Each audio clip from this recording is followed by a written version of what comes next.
జ్ఞాన సభను స్టార్ట్ చేసుకుంటున్నాము. సో ఈ జ్ఞాన సభలో మనకున్న ప్రశ్నలకు సందేహాలకు సమాధానాలు తెలుసుకుంటాము. సో ఈ జ్ఞాన సభకి మోడరేటర్గా వ్యవహరించే మాస్టర్స్ని మనం ఇన్వైట్ చేసుకుంటున్నాము. సో ఈ వండర్ఫుల్ మాస్టర్ తను వచ్చేసి life coach and international speaker and certified ho'oponopono healer.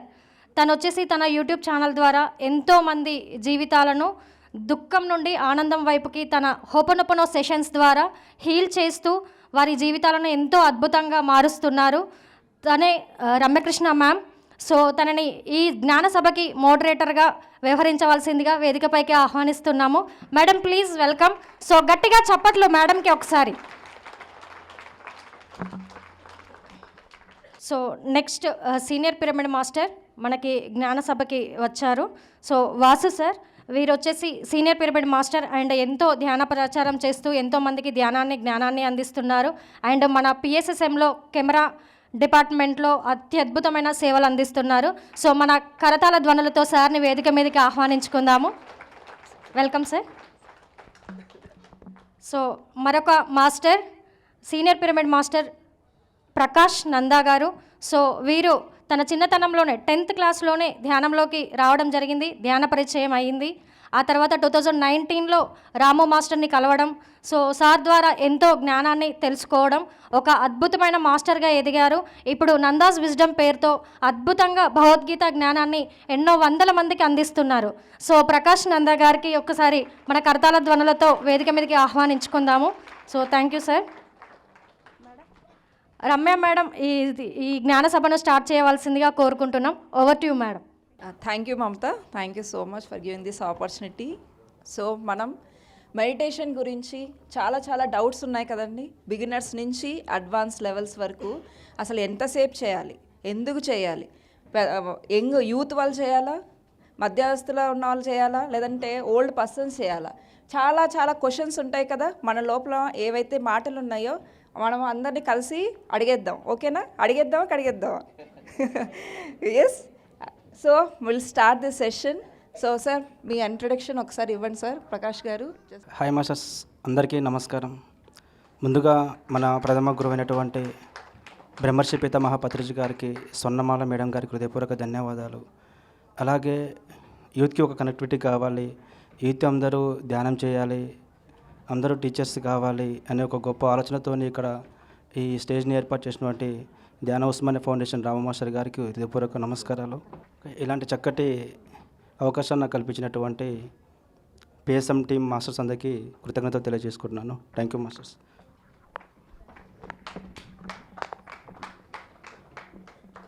Hi masters, మీ అందరికీ హృదయపూర్వక నమస్కారాలు. ముందుగా నాకు ఈ ధ్యానాన్ని అందించిన బ్రహ్మర్షి పితామహ పత్రిజీకి వేల కృతజ్ఞతలు తెలియజేసుకుంటూ, నా పేరు వాసు.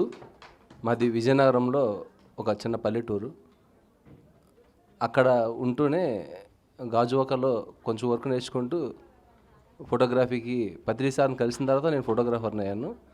సో అట్లా ఈ ధ్యాన పరిచయం సరదాగా వచ్చేసాను. నేనేమి అనారోగ్యంతోనో లేదంటే ఏదో బాధలతోనో రాలేదు. బట్ దానికి కొన్ని కారణాలు ఏమో చాలా ఉన్నాయి. నాకున్న షార్ట్ టెంపర్కి, నాకు లేని లోటు వలన, కొంత సంఘం నుంచి నేను ఎదుర్కొన్న కొన్ని పరిణామాలు, కుటుంబ సభ్యుల ద్వారా ఎదుర్కొన్నవి, అట్లా నేను ఏకాకిలా మిగిలిపోతానేమో అన్న సమయంలో ఈ ధ్యానం నాకు పరిచయం కావడం చాలా భాగ్యాన్ని కలిగించింది. సో పత్రిజీ సార్తో నా ప్రయాణం అద్భుతం. ఈ జీవితం ధన్యమైపోయింది. Thank you.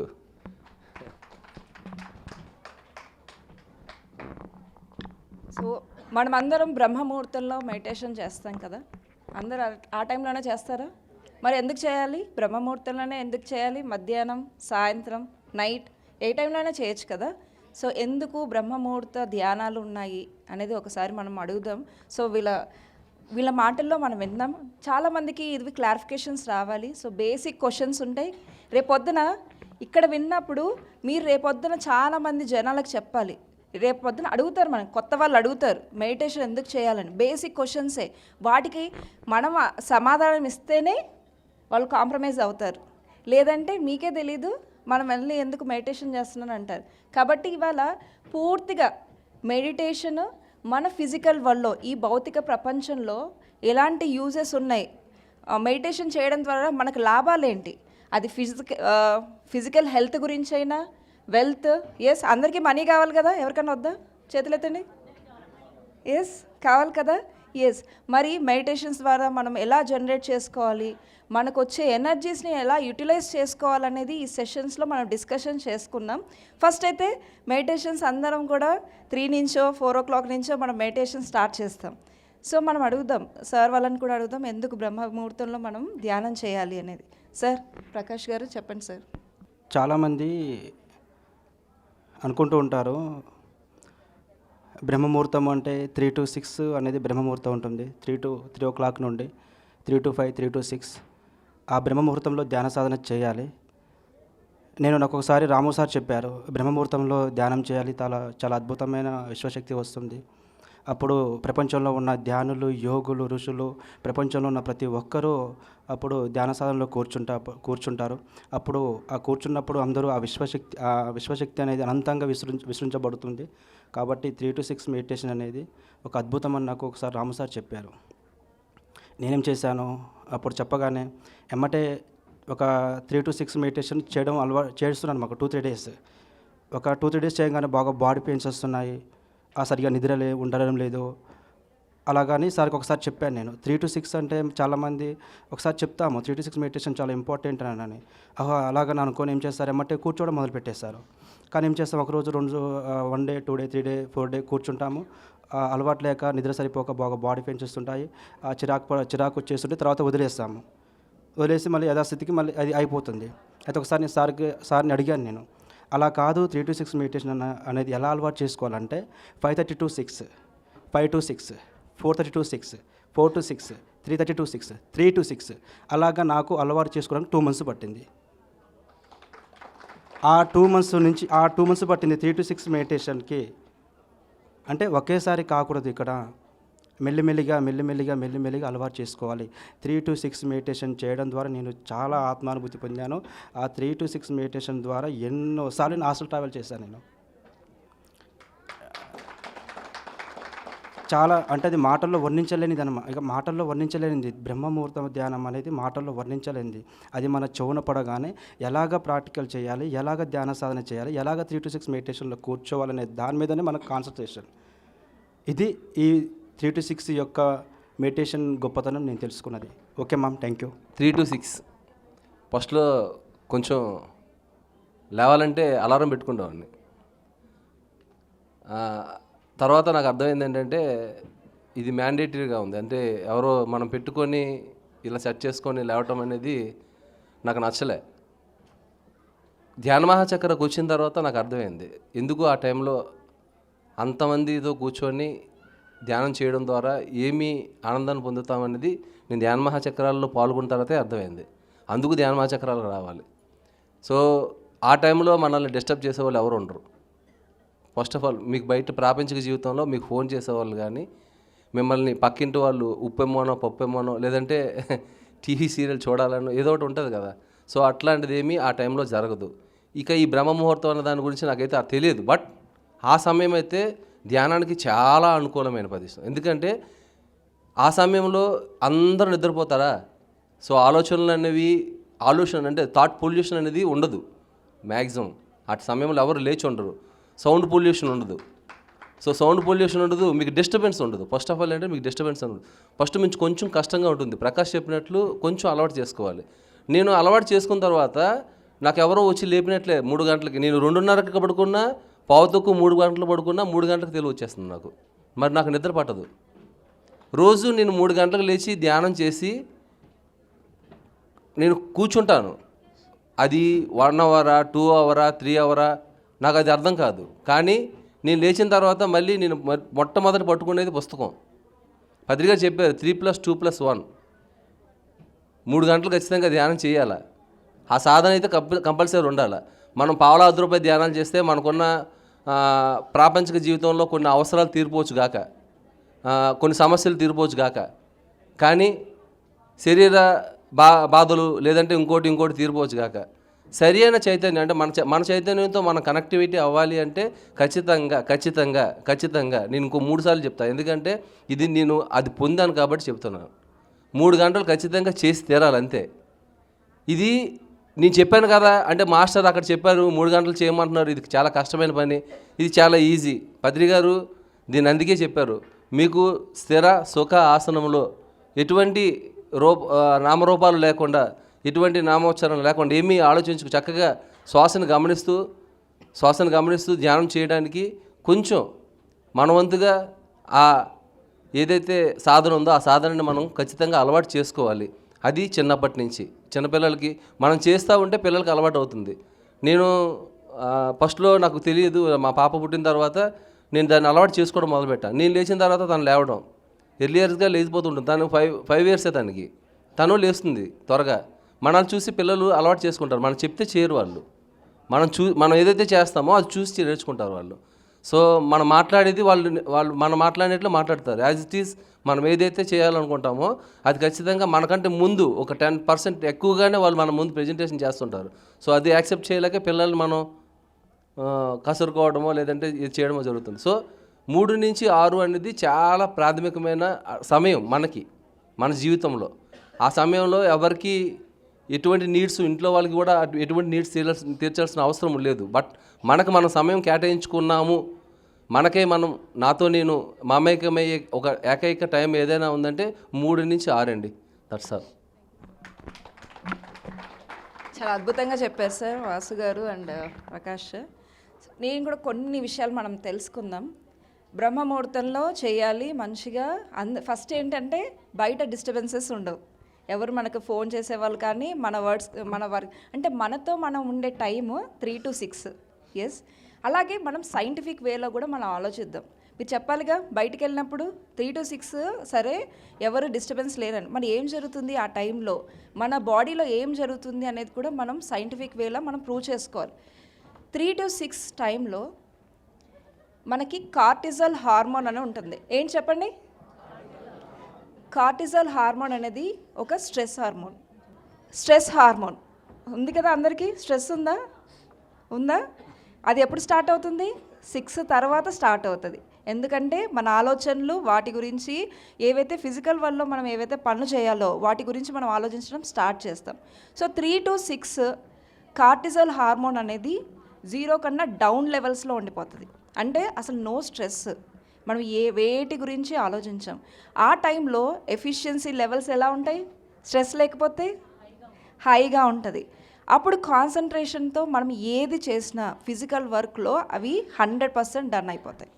సో అందుకని మనం 3 to 6 చక్కగా యూజ్ చేసుకుంటే అది మెడిటేషన్ అనే కాదు, ఏ వర్క్స్ అయినా కానీ ఆ స్ట్రెస్ లెవెల్స్ 0 నుంచి ఇంకా మైనస్లోకి వెళ్ళిపోతుంది. -10, -20 ఇలా మనం లెవెల్స్లో డౌన్లోకి వెళ్ళిపోయినప్పుడు అసలు స్ట్రెస్ అనేదే ఉండదు.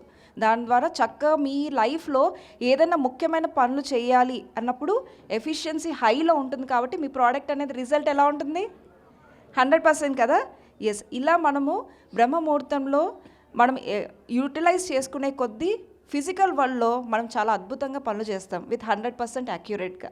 So that is one of the reason. Thank you sir, thank you. And మన నెక్స్ట్ క్వశ్చన్ ఏంటంటే, సార్ ప్రకాష్ గారు భగవద్గీత యూత్కి చాలా బాగా అద్భుతంగా నేర్పిస్తారు యాక్చువల్గా. సో ఆయన మాటల్లో మనం విందాం. భగవద్గీతలో ధ్యానం గురించి, మెడిటేషన్ గురించి ఏం చెప్పారు అనేది తెలుసుకుందామా? Yes, ya sir, hand overs. ఇక్కడ ఇందులో ఎవరైనా భగవద్గీత చదువుతున్నారా లేదా చదవాలన్న ఆలోచన ఉందా? ఎందుకు భగవద్గీతను చదవరు? భగవద్గీత అనేది చాలామంది హార్డ్ అనుకుంటారు, తెలుసా?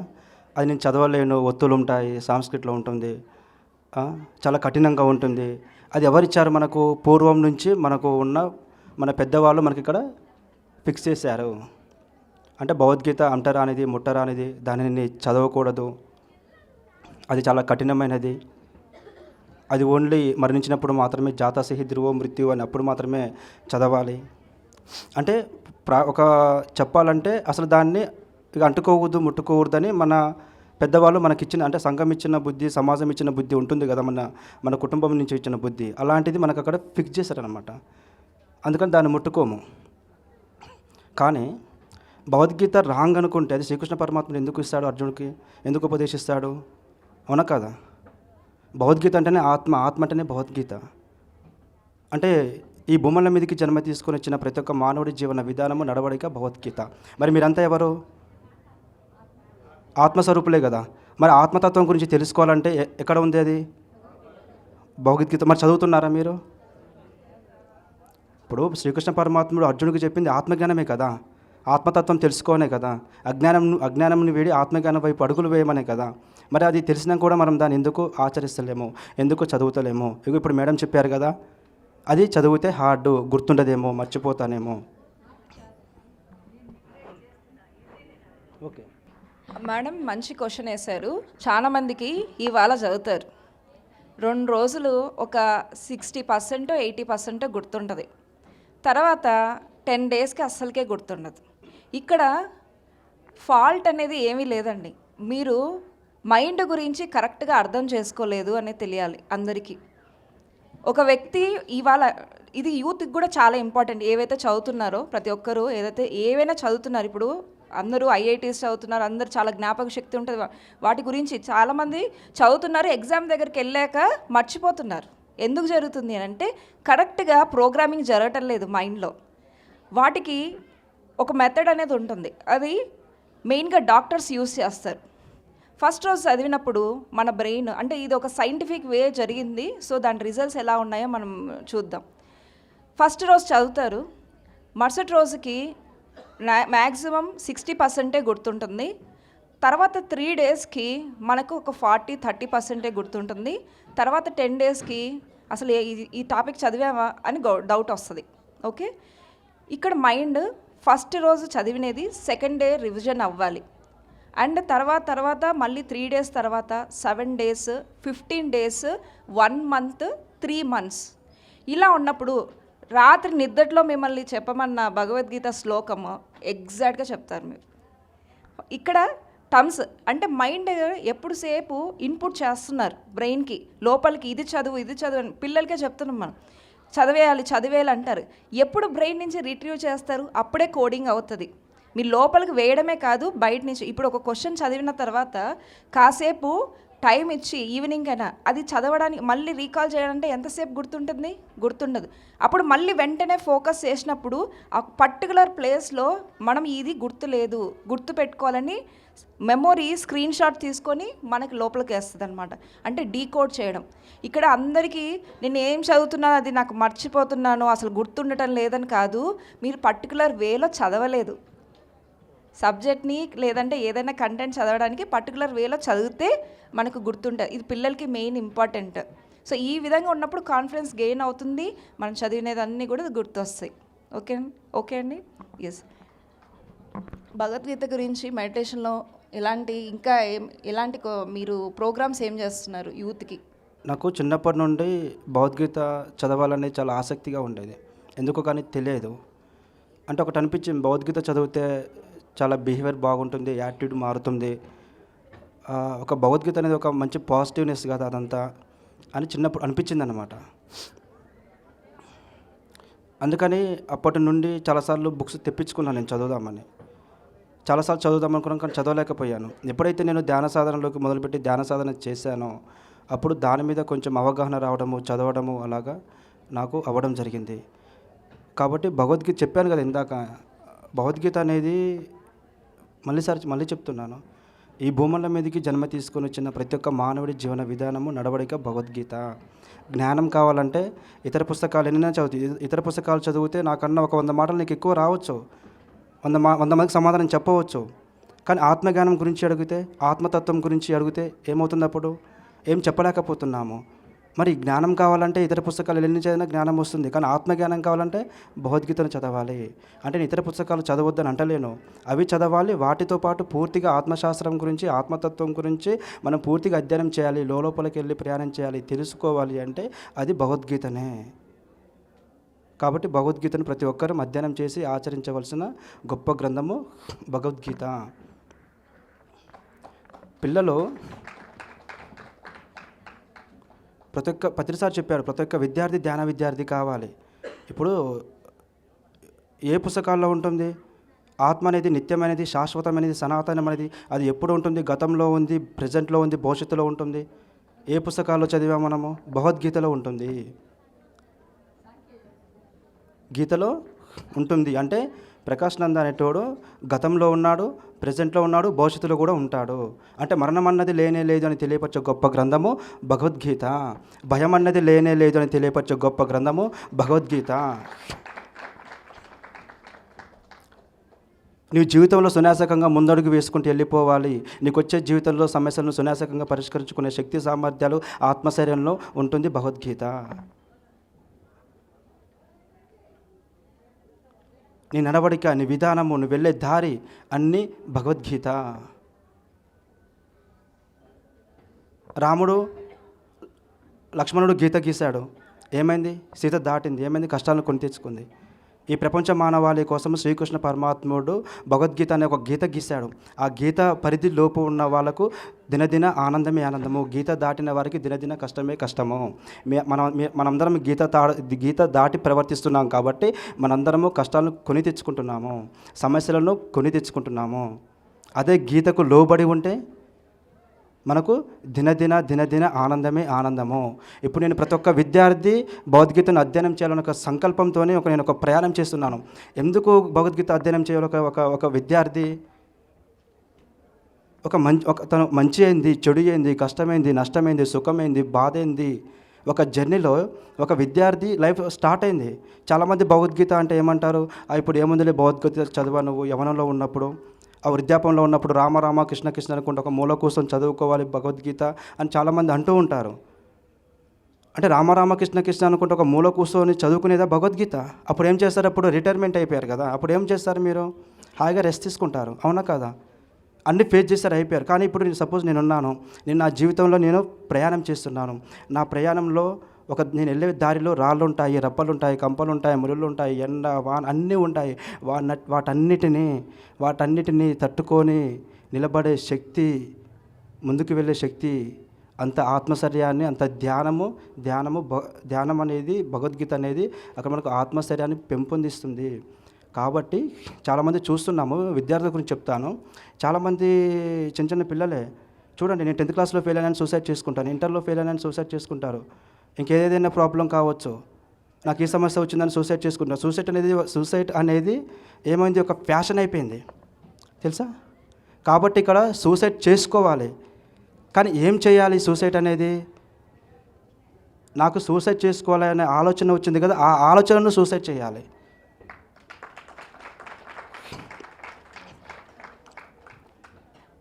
అందుకని ఆ విద్యార్థులకు ఈ ఆత్మశైర్యం అనేది లేక, ఇప్పుడు సపోజ్ దేహినోస్మిన్ యథా దేహే కౌమారం యవనం జర తదా దేహాంతర ప్రాప్తి ధీరశస్త్రాన ముహేతి అనే శ్లోకం ఉంటుంది. ఆ శ్లోకం విద్యార్థులకు తెలిస్తే, ఈ శ్లోకం అనేది విద్యార్థులకు కాదు, ఏ ఒక్కరికి తెలిసిన, ఈ భూమండలం మీద నివసించే ప్రతి ఒక్క మనిషికి తెలిసిన, ఎవరు ఆత్మహత్య చేసుకోరు, ఎవరు మరణం అనేది ఎవరు బలవంతంగా చేసుకోరు. మనం ఈ భూమండలం మీదకి ఎందుకు వచ్చాము? భూమండలం మీదకి జన్మ తీసుకొని అనుభవం కోసం వచ్చాము, ఏదో ఒకటి చేయడం కోసం వచ్చాము, అది చేసి వెళ్ళిపోవాలి. కానీ ఈ తరుణంలో మనం ఏమీ చేయకుండా ఒక నిరుత్సాహకు పడిపోయి, ఒక నిర్లక్ష్యానికి పడిపోయి మనము మధ్యలోనే మన జీవితాన్ని తుంచేసుకుంటున్నాము. కాబట్టి ఈ విద్యార్థి దశలోనే ధ్యానం ఉండాలి, భగవద్గీత ఉండాలి. చాలామంది విద్యార్థులను చూస్తూ ఉంటున్నాము, చిన్న విషయాలకు లోనైపోయి అక్కడనే వాళ్ళ జీవితాన్ని ఆపేసుకుంటున్నారు. అదే ధ్యానం గురించి, భగవద్గీత గురించి తెలిసిందనుకో, ఇప్పుడు చెప్పాను కదా, ఇప్పుడు శ్లోకం దేహినోస్మిన్ యథా దేహ అనేది, ఆ శ్లోకంలో ఏమని ఉంటుంది? తల్లి పొత్తిలో నుండి పసికందుగా జన్మ తీసుకొని వచ్చినప్పుడు బాల్య దశ నుండి యవన దశ నుండి వృద్ధాప్య దశలోకి వెళ్ళిపోతుంటాం, అవునా కదా?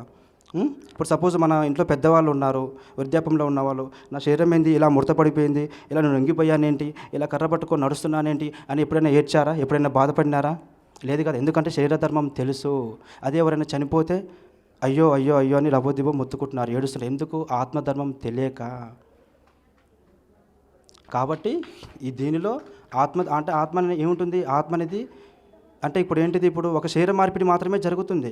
బాల్యము, యవ్వనము, వృద్ధాపము. అవునా కదా? కానీ ఆత్మ అనేది నిత్యమైనది, శాశ్వతం, అది ఎప్పుడూ ఉంటుంది, మరణం లేదు అని. నాకు మరణం లేదు, ఈ ఆత్మని ఈ దేహాన్ని మాత్రమే దేహాంతర ప్రాప్తి అంటే ఏంటి? దేహాన్ని మారుస్తున్నాను, ఈ దేహం అనేది వేరొక దేహంలోకి ప్రవేశిస్తుంది. కాబట్టి ఇక్కడ దేహ మార్పిడి జరుగుతుంది. ఇక్కడ ఏంటిది?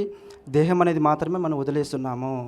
ఈ దేహం నశించిపోయింది, ఖరాబ్ అయిపోయింది. ఈ షర్టు ఉంది, ఈ షర్ట్ ఏమైపోయింది? ఈ షర్టు ఖరాబ్ అయిపోయినప్పుడు, బొక్కలు పడిపోయినప్పుడు, చినిగిపోయినప్పుడు ఏం చేస్తాం? బీరులో పెట్టి దాచిపెట్టుకుంటామా? లేక తీసి అవతల పడేస్తాము. అలాగే ఈ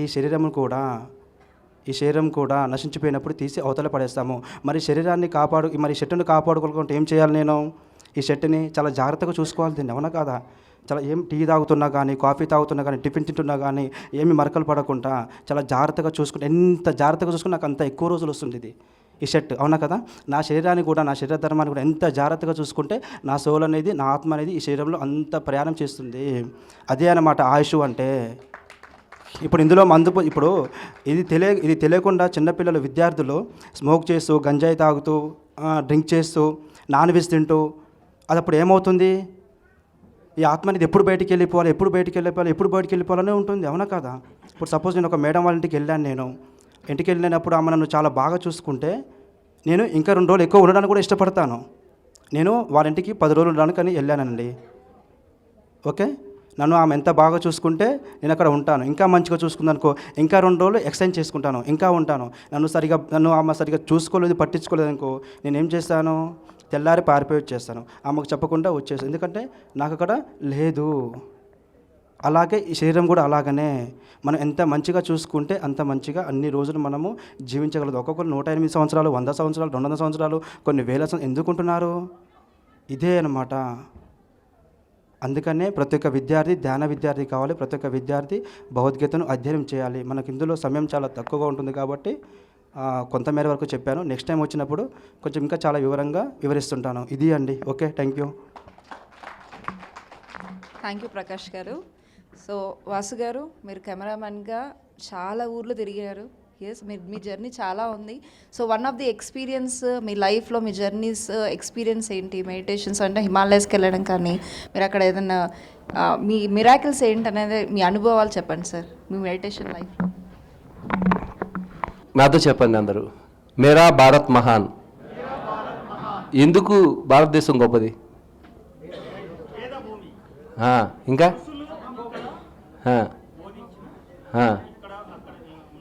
కదా, అందరికీ తెలుసా హిమాలయ పర్వతాలు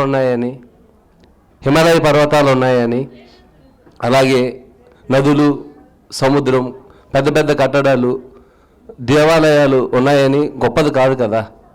ఎందుకంటే గొప్పది వేదభూమి కాబట్టి, ఎందుకంటే భగవద్గీత ఈ భూమి మీద రచించబడింది కాబట్టి, అందుకు భారతదేశం గొప్పది. గట్టిగా చప్పట్లు కొట్టుకుంది భారతదేశానికి. పత్రి గారు పామరులను సైతం పండితుని చేశారు. ఏమీ చదువులేని వాళ్ళు కూడా భగవద్గీత, అలానే ఆదిశంకరాచార్యుల తాలూకా మొత్తం అన్నిటిని కూడా చాలా వేమన సత్కాలు కానీ చాలా ఈజీగా నేర్పించేటట్లు చేశారు. సో అందరి నోట్లో నుంచి ఒక అద్భుతమైన పుంకాలు జ్ఞానం వస్తూనే ఉంటుంది. That is Patriji. సో నేను మేడం అడిగారు మీ జీవితంలో మీ ఎక్స్పీరియన్స్. నేను హిమాలయాలు ఇంచుమించుగా ఒక 20 సార్లు వెళ్ళొచ్చి ఉంటాను. అనేక ప్రాంతాలు, కేదారి, బద్రి ఇలా టూర్స్ వెళ్తూ ఉంటారు. వాళ్ళతో పాటు సరదాగా వెళ్తూ ఉంటాను. నేను ఫోటోగ్రఫీ చేస్తాను. నేను మామూలుగా క్యాజువల్గా నేనేమి చదువుకోలేదు, చదువుకునేది స్కూల్ ఫైనలే. సో నాకు ఏదైనా వర్క్ నేర్చుకుంటే ఒక 1 year కంటే ఎక్కువగా చేసేవాడిని కాదనమాట. ఎక్కడైనా ఒక దగ్గర చేశానంటే 1 year తర్వాత ఆ వర్క్ తెలిసిపోతే వెంటనే ఆ వర్క్ని లిమిట్ చేసేసి వేరే దాంట్లోకి వెళ్ళిపోయేవాడిని. అలా నేను పెయింటింగ్ నేర్చుకున్నాను, సైకిల్ మెకానిక్ నేర్చుకున్నాను, బైక్ మెకానిక్ నేర్చుకున్నాను, ఎలక్ట్రికల్ హౌస్ వైరింగ్ అలా చేయడం నేర్చుకున్నాను. తర్వాత గ్లాస్ ఫిక్సింగ్ అంటే గ్లాస్ కట్ చేసి వెహికల్స్కి వేయడం, అట్లా దాని నుంచి నెమ్మదిగా స్టిక్కరింగ్ వర్క్ అలాగా కంప్యూటర్ వైపు వచ్చాను నేను. ఇవన్నీ ఎలా ఎన్ని రోజుల్లో చేశానంటే, నేను నా చిన్నతనం నుంచే నా చుట్టూ పెరిగిన వాతావరణం, నిన్ను పుట్టి పెరిగిన ఆ వాతావరణం, నేను స్కూల్కి వెళ్ళిన ఆ వాతావరణం నన్ను ఎలా చేసేసిందంటే ఒక మూర్ఖుల్లా తయారు చేసేసింది అనమాట. ఇక్కడ ఈ భూమి మీద అంటారు కదా, ప్రాపంచిక జీవితంలో ధనం మూలం ఇదం జగత్. ఇది పక్కా రాంగ్ స్టేట్మెంట్ నాకైతే. నేను అట్లా బతికేవాడిని ఫస్ట్లో. ఇంకా ధనమే మూలము, ధనం ఉంటేనే చుట్టాలు, ధనం ఉంటేనే ఫ్రెండ్స్, ధనం ఉంటేనే అన్నీ అట్లా అనుకునేవాడిని.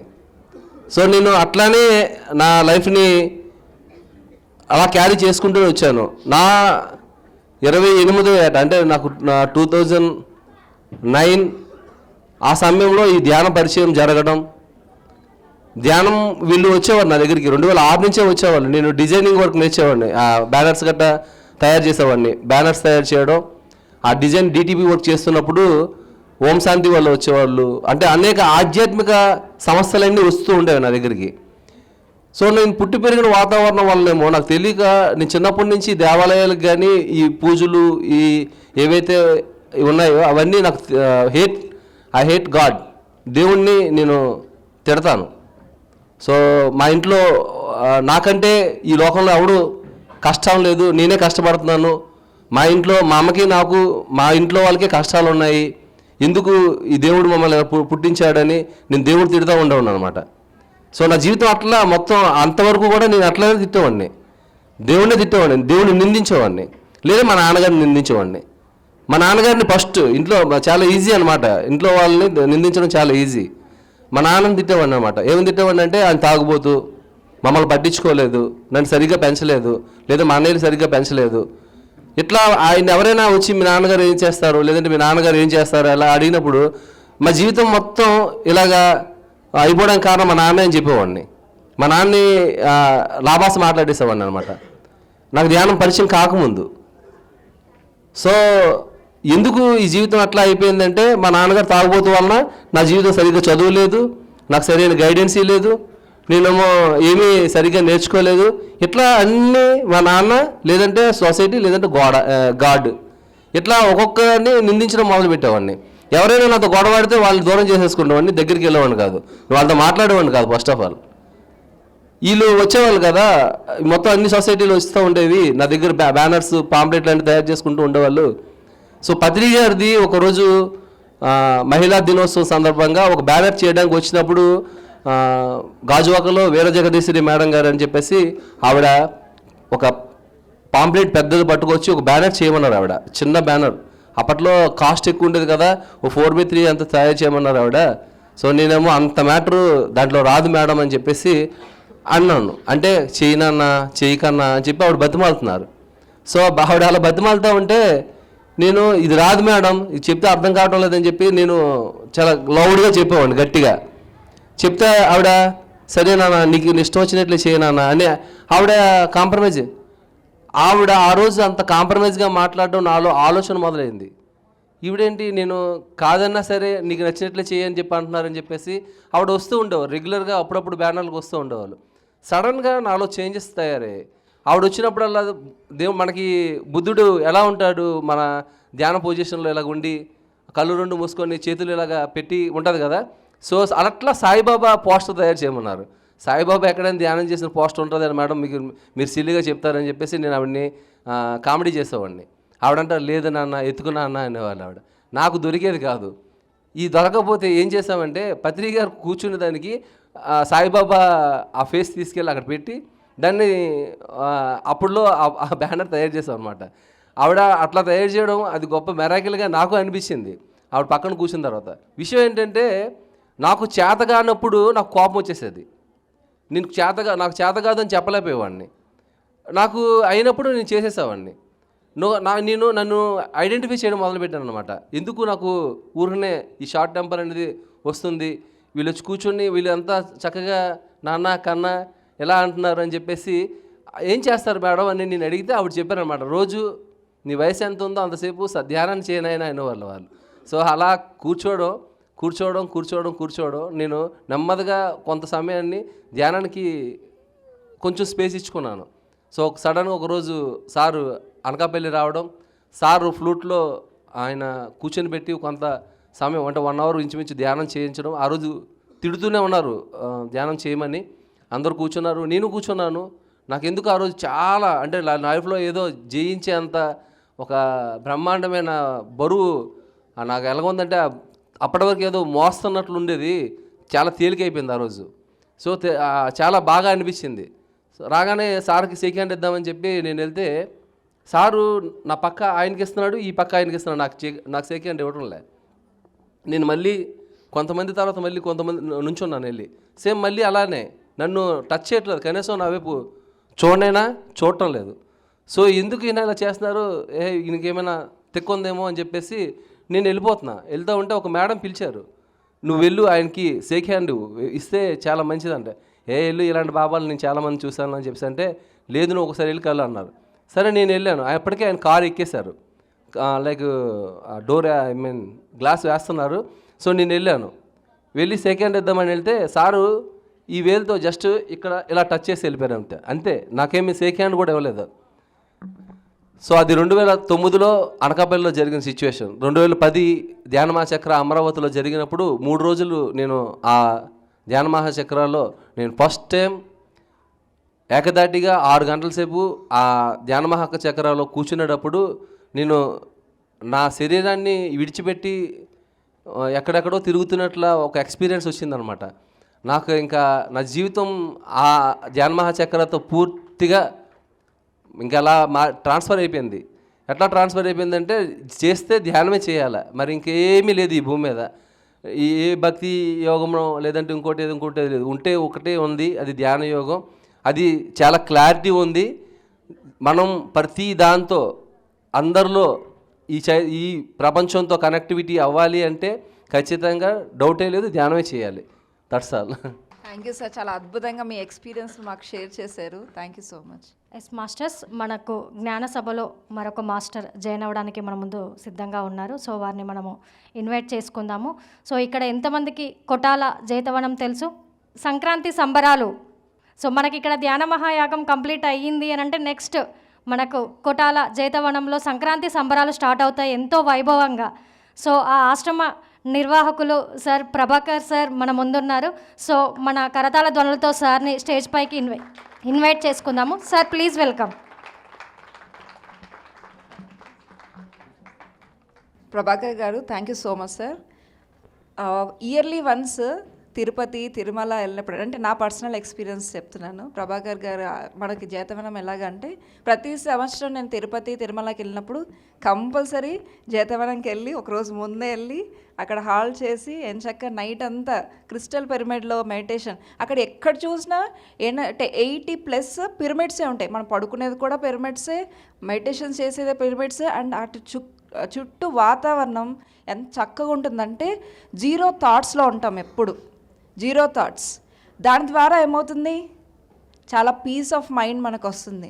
ప్రపంచం నుంచి దూరంగా వచ్చి ఒక దగ్గర ఉంటే ఎంత పీస్ ఆఫ్ మైండ్ ఉందనేది నేను ఎక్స్పీరియన్స్ చేశాను. అండ్ ప్రతి ఒక్కరు వెళ్ళాల్సిన ప్లేస్, చాలా చక్కగా వాతావరణం, అసలు చుట్టూ కొండల మధ్యలో organic spiritual farming, right, and ఆవులు ఏవైతే ఉన్నాయో ప్రతిదీ కూడా చాలా అద్భుతంగా ఉంది. క్రిస్టల్ పిరమిడ్ అయితే చూస్తే కింద పైన అన్నీ ఒకేలాగా ఉంటాయి, మొత్తం క్రిస్టల్సే కనిపిస్తాం, దాంట్లో మనమే కనిపిస్తాం. యాక్చువల్గా చాలా అద్భుతంగా మెడిటేషన్ సాగుతాయి. కంపల్సరీ అందరూ కూడా మన సంక్రాంతికి మనం వెళ్ళాలి, రైట్. ఎవరెవరు వస్తారు చేతులెత్తండి. 3 days జరుగుతుందండి జైతవనంలో. సో కంపల్సరీ అందరం రావాలి. అండ్ అంత మోటివేటెడ్గా జైతవనంని ఇంత అద్భుతంగా తీర్చిదిచ్చిన ప్రభాకర్ గారికి అసలు ఏం మోటివేటెడ్ అయ్యింది, అలా కట్టాలి మనం ఆశ్రమం ఇంత భారీ ఎత్తున కట్టాలి అనేది ఎలా మీకు అనిపించింది? What motivated you sir? Please take on. మొట్టమొదటిగా ఈ మన గురుదేవులు బ్రహ్మర్షి పితామహ పత్రిజీ గారికి ఈ ధ్యాన మహాయాగానికి ఒకసారి గట్టిగా చప్పట్లు కొడదాం. మరి కార్యక్రమాన్ని నిర్వహిస్తున్న రాము సారు అండ్ టీం వాళ్ళందరికీ కూడా మరొకసారి గట్టిగా చప్పట్లు కొట్టుకుంటూ, నేను ఇక్కడికి ట్రూత్ ఫర్ యూత్ అని వచ్చాను. మరి యూత్ అంటే అందరూ యువతలు ఉంటారు, అమ్మాయిలు ఉంటారు, అబ్బాయిలు ఉంటారు అని వస్తే అంతా పెద్దవాళ్ళు, ముసలి వాళ్ళు, ఇందులో కొంతమంది ఆంటీలు, అంకుల్స్ ఇలా ఉన్నారు. Soul is always youth. So యువత ఇన్స్పిరేషన్ చాలా బాగుంటుంది. యువత ఇన్స్పిరేషన్ అనేది చాలా ముఖ్యం. మరీ ముఖ్యంగా మనకి ట్రూత్ ఫర్ యూత్కి మన జీతవనం ఎలా వచ్చింది అనే దానికన్నా జీతవనం కన్నా ముందు కథ తెలుసుకుంటే బాగుంటుంది. జీతవనం కన్నా కథ ముందు మా లైఫ్ స్టోరీ అది బాగా పనికొస్తుంది. ముఖ్యంగా మామూలుగా ఒక యువత అనేది ఎవరి జీవితానికైనా ఏ రంగంలోనైనా చాలా ప్రాధాన్యత ఉంటుంది. ఒక పెద్ద టర్నింగ్ పాయింట్ అవుతుంది, వాళ్ళ జీవితాన్ని మారుస్తుంది యువత ఆ టైంలో. సో మా టైంలో కూడా మా బ్రదరు నేను మంచిగా యూత్ ఉన్న సమయంలో మాకు చిన్నప్పుడు నేను కొంచెం చిన్న వయసులో ఉన్నప్పుడు ఏదో కొన్ని కష్టాలు వచ్చాయి, దాన్ని దాటుకున్నాం, సంపాదించాం, మంచిగా డబ్బులు వచ్చాయి, మంచి వ్యాపారం. ఈ వ్యాపారం వచ్చిన తర్వాత డబ్బులు వచ్చిన తర్వాత మనకి ఆటోమేటిక్గా కొన్ని అలవాట్లు వస్తాయి మనకున్న సహజంగా స్టైల్. సో మా యువత మా టీం ఎలా ఉండేదంటే మా బ్రదరు నేను మేమిద్దరం కలిసి మందు తాగేవాళ్ళం, అలా ఉండేదన్నమాట మా యువత. సో దాంతోపాటు మా యువతలో ఇంకో భాగం ఏంటంటే మాతో పాటు ఇంకో 10 మంది ఉండేవారు. అది మా యువత స్టైల్. సో ఎలా ఉండేదంటే ఇంకా ఎక్కడైనా ఒక కొట్లాటో ఎలా ఉంటుంది, మీరు శివ ఇవి సినిమాలు చూసింటారు కదా, మీరు అప్పుడు యువతలో ఉంటారేమో, శివ రిలీజ్ అయినప్పుడు ఉన్నారా? ఆ టైంలో అలా ఉండేదన్నమాట. ఎక్కడైనా ఏదన్నా జరిగితే ఇంక అందరం పోయి పడిపోవడం అంతే. అంటే ఈ బ్యాచ్ వస్తుంది అంటే వీళ్ళతో వద్దురా అనే అంతగా క్రియేట్ అయింది. ఇది సైకిల్ చైన్ లేని కత్తులు కటార్లు అన్నీ కూడా అలా ఉండేది. మరి జీవిత ప్రణాళిక అంటూ ఒకటి ఉంటుంది ఎవరికైనా. సో అలా కూడా మా జీవితంలో మా ప్రణాళిక సమయం ఆసన్నమైంది, దేనికైనా ఒక టైం రావాలి కదా అలా. సో మేము ధ్యానానికి రాకముందు ఇలా ఫుల్ రఫ్గా ఉండేవాళ్ళం. మా తల్లిదండ్రులు చాలా మంచివాళ్ళు, మంచి నేము, మంచి ల్యాండ్, మంచి అగ్రికల్చరు, ఎక్కడికి బయట ఒకరిని అనేవాళ్ళు కాదు, ఇలా ఉండేది. మేము కూడా ఎవరిని అనేవాళ్ళం కాదు, కానీ మాకున్న సరౌండింగ్స్ పరిచయాలు అలా తయారు చేసింది. ఇప్పుడు కానీ సరౌండింగ్స్ పరిచయాలు ఎప్పుడు ప్రభావితం చూస్తాయి, అవునా కదా? ఎలాంటి స్నేహం ఉంటే అలాంటి అలవాట్లు మనకు వచ్చేస్తాయి. సో సేమ్ మాకు కూడా మాకున్న సరౌండింగ్స్ వల్ల మాకు ఆటోమేటిక్గా అలా వచ్చింది. ఇప్పుడు ఒక యోగి పక్కన ఉంటే ఏమవుతాడు, ఇంకో యోగి అవుతాడు. ఇంకొక అలాంటి అలవాట్లు ఉన్న వాళ్ళు పక్కన ఉంటే అలాగే అవుతాం. సో సేమ్ మాకు కూడా అలాగే వచ్చింది ఆ వాసన వాళ్ళ వాసనల వల్ల. సో ఆ సమయంలో మేము మంచిగా అన్ని రకాలలో పీక్లో ఉన్నాం. పీక్లో ఉన్న సమయంలో నాకు ఒక అనారోగ్య సమస్య వచ్చింది, చిన్న అనారోగ్య సమస్య. సో అప్పుడు నేను ఆలోచించడం స్టార్ట్ చేశాను, అదే నాకున్న వయసుకి ఇలాంటి అనారోగ్యం రావడం ఇది ఎంతవరకు కరెక్టు, మరి ఫ్యూచర్ ఏంటి, ఇప్పుడే ఇలా జరిగితే మరి భవిష్యత్ ఎంత ఏంటి అని నేను అప్పుడు స్టార్ట్ చేస్తే సెర్చ్ చేయడం స్టార్ట్ చేశాను, ఆలోచించడం స్టార్ట్ చేశాను.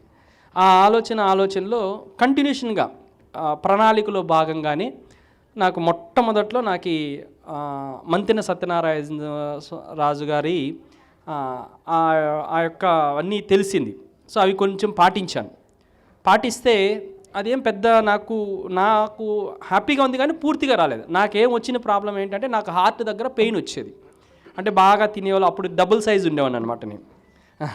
మీరు ఓల్డ్ ఫొటోస్ చూస్తే మీకు అర్థమవుతుంది రౌడీలు ఎలా ఉంటారో అలా ఉండాలి కదా. యువత అన్నాక ఆ మాత్రం ఉండాలి, అవన్నీ అనుభవాలు కూడా రావాలి ప్రతి వ్యక్తికి. ఎప్పుడు కానీ ఒక చెడు జరిగిన తర్వాత చాలా మంచి జరుగుతుంది. ఒక అనుభవం వచ్చిన తర్వాత దాని యొక్క జ్ఞానం నుంచి మనం చాలా నేర్చుకుంటాం. సో అది నా జీవితంలో ఇప్పుడు చాలా ఉపయోగపడుతుంది. సో నాకు ఏం తెలియని సమయంలో అవి జరిగింది. మంచిగా ఉండి అంతా బాగా అన్నీ పెరుగుతాయి కదా, కొలెస్ట్రాల్ అన్నీ. సో అలాగే మనకు కూడా పెరిగితే ఇంకా వాళ్ళు ఏం చెప్పారంటే కొంచెం ఇబ్బందిగా ఉంది, అంటే పెద్ద ప్రాబ్లం లేదు, ఓకే ట్యాబ్లెట్స్ తగ్గచ్చు, లేదా యాంజియోగ్రామ్ అది ఇది చేయాలి అంటే నేను చెప్పాను. అప్పుడు ఆలోచించాను, సో ఏంటి మనకున్న సిచ్యువేషన్కి మనకున్న వయసుకి ఇలా జరగడం కరెక్ట్ కాదు, దీనికి ఏంటంటే అప్పుడు నాకు ప్రాణాయామం ఫుడ్ పట్ల కొంచెం అవగాహన వచ్చింది. ఇమ్మీడియట్లీ మళ్ళీ కొద్ది రోజులకే నేను బిజినెస్ బెల్గాం కర్ణాటకలో అక్కడ చేసేవాళ్ళము, అక్కడ రామ్దేవ్ బాబా శిబిరం వచ్చింది. అంటే జస్ట్ ఒక 1 మంత్లోనే ఇవి ఫటాఫటా జరిగిపోయినాయి నా లైఫ్లో. సో దాని ఎక్స్పీరియన్స్ అదే ఎక్స్పీరియన్స్ అయింది. ఇది రావడం, అక్కడికి వెళ్ళడం, యోగాసనాలు చేయడం, ప్రాణాయామం చేయడం ఫస్ట్ క్లాస్గా అంతా బాగుంది. కానీ ఎక్కడో ప్రెజర్ అయితే ఉంది, మైండ్ పైన ప్రెజర్ ఉంది, ఇంకా ఫుల్గా క్లియరెన్స్ లేదు. సో ఆ సమయంలో మాకు మా ఫ్రెండ్ ద్వారా, మా బావ ద్వారా ఒక అతను ధ్యానం గురించి చెప్పడం. నేను మొట్టమొదట్లో ధ్యానం చెప్తే వినలేదు. కళ్ళు మూసుకొని కూర్చుంటే ఏమవుతుంది, నువ్వు కూడా ప్రాణాయామం చెయ్యి, ఆసనాలు వెయ్యి, బాడీ స్లిమ్గా ఉంటుంది, మంచిగా ఉంటుంది అని చెప్పా. కానీ ఆయన ఏం చేయినా కూడా లేదు, ధ్యానం చేస్తే చాలా మంచిది అని చెప్పాడు. ఆ సమయంలో నేను నమ్మలేదు. అనుకోని పరిస్థితుల్లో ఒక సంఘటనలో, అంటే మన జీవితంలో ఏదైనా ఉంది అంటే కంపల్సరీగా అది జరుగుతుంది. అందులో కూడా ఒక భాగమే. నేను అనుకోకుండా తిరుపతికి వెళ్ళడం, మా సిస్టరు ప్రెగ్నెన్సీగా ఉంటే డెలివరీ డేట్స్ అని ఇస్తే 3 రోజుల ముందు వెళ్ళిపోయాం. 3 రోజుల ముందు వెళ్ళిపోతే ఇంకా వాళ్ళు డాక్టర్లు ఇంక 3 రోజులకి అవుతుందంటే హాస్పిటల్లో జాయిన్ చేసుకున్నారు. నేను ఎక్కడ ఉండాలి అన్న సమయంలో ఖాళీగా ఉంటే మా ఫ్రెండ్కి ఫోన్ చేశాం. ఆ ఫ్రెండ్ ఏంటంటే అప్పుడు మన డాక్టర్ జీకే గారిది ఆర్ఆర్సీ అని రియల్ రిలీఫ్ సెంటర్ అని మన తిరుపతిలో నడుస్తున్నది. ఒకసారి జీకే గారు సార్ ఆర్ఆర్సీ గట్టిగా చెప్పకూడదు. నాకు అక్కడ ధ్యాన పరిచయ భాగ్యం అక్కడే జరిగింది. ఎప్పుడు కానీ మనకి ధ్యాన పరిచయం ఎక్కడ జరుగుతుందో ఏంటో అనేది ఒక అద్భుతం. సో అలా అక్కడికి వెళ్ళడం, అక్కడికి ఆ పిరమిడ్స్ ఫస్ట్ టైం చూడడం, పిరమిడ్ అనేది, పత్రి సార్ ఫోటో అనేది, ఆ మాట వినడం అనేది, పత్రిజీ అనేది, పిఎస్ఎస్ఎం నేను ఫస్ట్ టైం వినడం. అది ఏం చెప్పినా ఆయన ఏం చెప్తున్నా నా తలకెక్కల. పిరమిడ్ కింద కూర్చొని ధ్యానం చేస్తాను అంటే, నువ్వు పిరమిడ్ కింద కూర్చొని ప్రాణాయం చేస్తే మంచిదని నేను అడుగుతున్నా. అంటే నా తెక్క నాది. సరే ఏదేమైతేనేమి ఆయన లేదు, నువ్వు ఒక 5 మినిట్స్ అక్కడ 5 నిమిషాలు కూర్చో అని చెప్పాడు. సరే అక్కడికి వెళ్ళి ఒక 5 నిమిషాలు కూర్చున్నాను. 5 నిమిషాలు కూర్చోగానే అలా కూర్చొని ఒక 2-3 మినిట్స్ అయింది అంతే. నాకు ఎరుకొచ్చేసరికి 25 నిమిషాలు అయింది. 25 నిమిషాలు అయితే చాలా అద్భుతంగా ఉంది. లేచిన తర్వాత ఎప్పుడు లేనంత హ్యాపీనెస్, ఎప్పుడు లేనంత ఎనర్జీ, చాలా బ్యూటీగా ఉంది. So that is meditation first experience నా లైఫ్లో. సో ఇంకా బయట వచ్చాను. ఆయన అడిగాడు ఏంటి ఎలా ఉంది అన్నాడు. ఎలా ఉంది అని అన్నా, నా జీవితంలో నేను ఎప్పుడు ఇంత ఆనంద స్థితిని నేను అనుభవించలేదు, చాలా అద్భుతంగా ఉంది అని చెప్పాను. ఇదేనైనా మెడిటేషన్ అని చెప్పి అప్పుడు మన ధ్యానాంధ్రప్రదేశ్ మ్యాగజైన్ ఉన్నది ఇచ్చారు. అప్పుడు ఆ ధ్యానాంధ్రప్రదేశ్ మ్యాగజైన్స్ తిరగేస్తుంటే ఒక్కొక్కరు ఎక్స్పీరియన్స్ చేస్తుంటే అసలు అద్భుతం, మహా అద్భుతంగా అనిపిస్తుంది. అసలు ఉరకలేస్తుంది మనసు, ఇంత మెడిటేషన్లో ఇంత పవర్ ఉందని. మొట్టమొదటి రోజే నేను ధ్యానం చేసిన మొదటి రోజే. సరే దానికంటే ముందు ఏం జరిగిందంటే, నేను ఆ పిరమిడ్ సెంటర్కి లోపలికి పోయేటప్పుడు కూడా నా గుండెల దగ్గర మంట ఉండేది. తర్వాత నాకు వచ్చిన 1 గంట తర్వాత నాకు తెలిసింది. ఏం తెలిసింది? నాకు నొప్పి పోయింది. నాకు అప్పటికి ఎరుకు వచ్చింది. దట్ ఈజ్ ఫస్ట్ ఎక్స్పీరియన్స్ నేను మెడిటేషన్ని నమ్మడానికి. సో ఇలా వచ్చిన తర్వాత ఇంకా మేము నాన్ వెజ్ బంద్, అన్నీ బంద్. తర్వాత మా బ్రదర్ రావడం, అమరావతి ధ్యాన మహాచక్రంలో ఆయన ఎలా అంటే రోజుకు ఫుల్ తాగాలి, రోజుకు 1 కేజీ మాంసం తినాలి. మా బ్రదర్ స్టైల్ అది. అంటే అలా ఉండేవాడు ఆయన. సో అలాంటి వ్యక్తి మొట్టమొదటి రోజే వచ్చి మన వెజిటేరియన్ మూమెంట్ గురించి అక్కడ ఆ రోజే మాస్టర్స్ చెప్తూ ఉంటే అప్పటికప్పుడే ఎందుకో మరి ఆయన ఫీల్ అయిపోయి అప్పుడు ఆ క్షణమే మానేశాడు.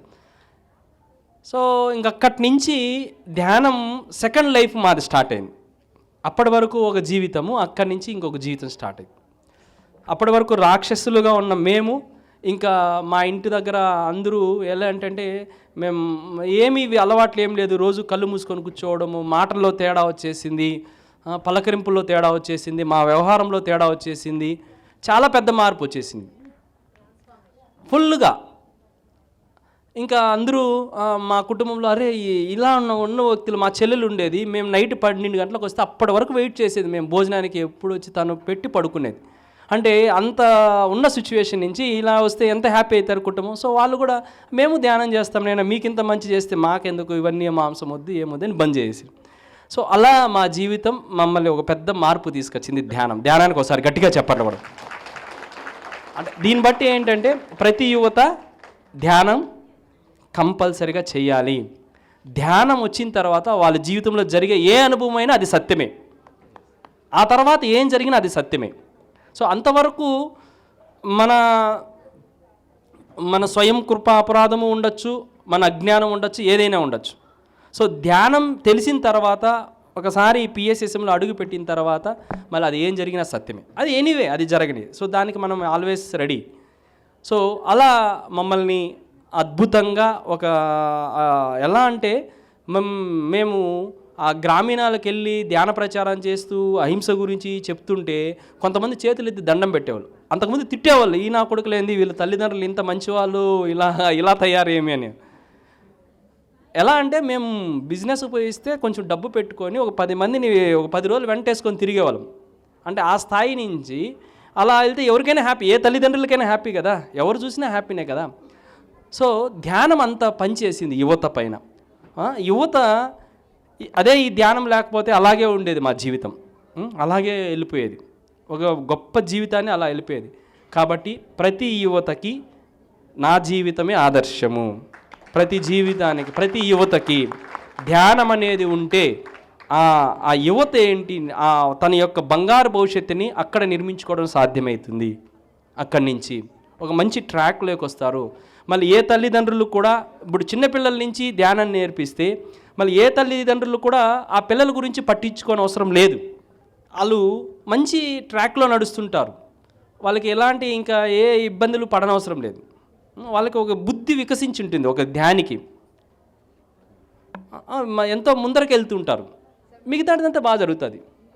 సో ఇది మా యువతకి సంబంధించిన మా కథ. సో దీని తర్వాత జీతవనం విశేషాలు ఏంటంటే, జీతవనం అనేది మా బ్రదర్ యొక్క సంకల్ప శక్తి. మా బ్రదర్కి ఒకసారి గట్టిగా చెప్పకూడదు. ఆయన గత జన్మలో అక్బర్ చక్రవర్తి, చాలా గ్రేట్ మాస్టర్, పత్రి సార్కి చాలా ఇష్టమైన వ్యక్తి. సో అందుకే పత్రి సారు శరీరం వదిలే 15 days ముందే తను శరీరం వదిలాడు అనమాట. సో మా బ్రదర్ యొక్క ధ్యానస్థలి కూడా అక్కడే ఉంది జీతవనంలో. ఆయన దగ్గర నిరంతరం ధ్యానం జరుగుతుంటుంది. మా బ్రదర్కి ఒకటే ఒక సంకల్పం ఉండేది, ఆయన అక్కడ ఎవరైనా సరే అక్కడి జీతవనానికి వస్తే మొట్టమొదటిగా అందరికీ అన్నం పెట్టాలి, ఫస్ట్ చేయాల్సింది. తర్వాత పిరమిడ్స్ ఎప్పుడు 24/7 ఓపెన్లో ఉండాలి. తర్వాత ఏ మాస్టర్ అయినా సరే ఒక యోగి మన దగ్గరికి వస్తున్నాడంటే ఆ యోగికి వసతి ఉచితంగా ఇవ్వాలి. సో జీతవనంలో అలా 85 పిరమిడ్స్ ఉన్నాయండి. మా బ్రదర్ యొక్క సంకల్ప శక్తితోనే అంత పెద్ద క్షేత్రంగా తీర్చిదిద్దడం జరిగింది. అక్కడ రూమ్స్ ఫ్రీ, ధ్యానము వండుకోవచ్చు, నిరంతరం భోజనం. మా వదిన మా మేడమే ఎంతమంది వచ్చినా భోజనాలు అక్కడ పెడతాం. సో అంత పెద్దగా మార్పు తీసుకొచ్చింది మా జీవితంలో ధ్యానం. ఒక ధ్యానం వల్ల ఎలా ఒక వాల్మీకి మహర్షి బోయేవాడు వాల్మీకి మహర్షి అయ్యాడో, మా జీవితంలో కూడా సేమ్ యాజ్ ఇట్ ఈజ్గా అలాగే జరిగింది. అంత పెద్ద సృష్టి జరిగిందంటే ఒక ధ్యాన శక్తే కదా. మరి ఒక ధ్యానానికి ఎంత శక్తి ఉంది, మరి ధ్యానానికి ఎంత ఇంపార్టెన్స్ ఉంది. ప్రతి తల్లిదండ్రులు ఇలాంటి యజ్ఞాల యాగాలకు తీసుకురావాలి తన బిడ్డల్ని, కొంచెం బతిమాలైనా తీసుకురావాలి. ఆ రోజు మా బ్రదరు నేను ఫోన్ చేయగానే ధ్యానమా చక్రం రావడం వల్లనే కదా ఇంత పెద్ద మార్పు వచ్చింది. సో మాలో ఎవరైనా ఒక్కరు చేస్తూ ఒకరు చేయకపోతే ఆ సృష్టి వచ్చేది కాదు అక్కడ. నాకు ఎందుకు అంటే నేను నా రూట్లోనే ఉంటానంటే మరి నేను చేయలేను కదా. మరి ఇద్దరం కలిసాం కాబట్టి అంత పెద్ద సృష్టించబడింది. సో ప్రతి పేరెంట్స్ కూడా ఎప్పుడు తన బిడ్డలకు చెప్తూ ఉండాలి అహింస గురించి, ధ్యానం గురించి. ఏదో రోజు వాళ్ళకి అవసరమైనప్పుడు కంపల్సరీగా వాళ్ళకి వెళ్ళి తీరుతుంది. మీకు తెలిసిన వాళ్ళకి అందరికీ కూడా యువతకి చాలా ఇంపార్టెంట్. ఈరోజు యువత చిన్న చిన్న విషయాలకే సూసైడ్ చేసుకుంటున్నారు. ఏమవుతుంది మహా అయితే? ఆ సూసైడ్ చేసుకోవాల్సినంత కర్మ ఎందుకు వచ్చింది? సరైన జ్ఞానం లేకుండా పోవడం.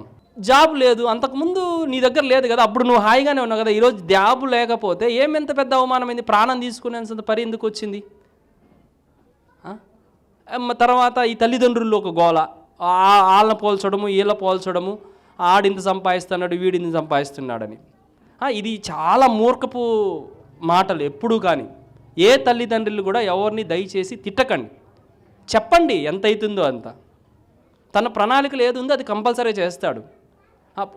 ఒక ప్రాణం పోతే తీసుకొస్తావా నువ్వు? నీ బిడ్డను బతికిస్తావా? ఏముంది మళ్ళీ దాంట్లో? ఏమవుతుంది? ఏదో రోజు సాధిస్తాడు, తను తెలుసుకుంటాడు.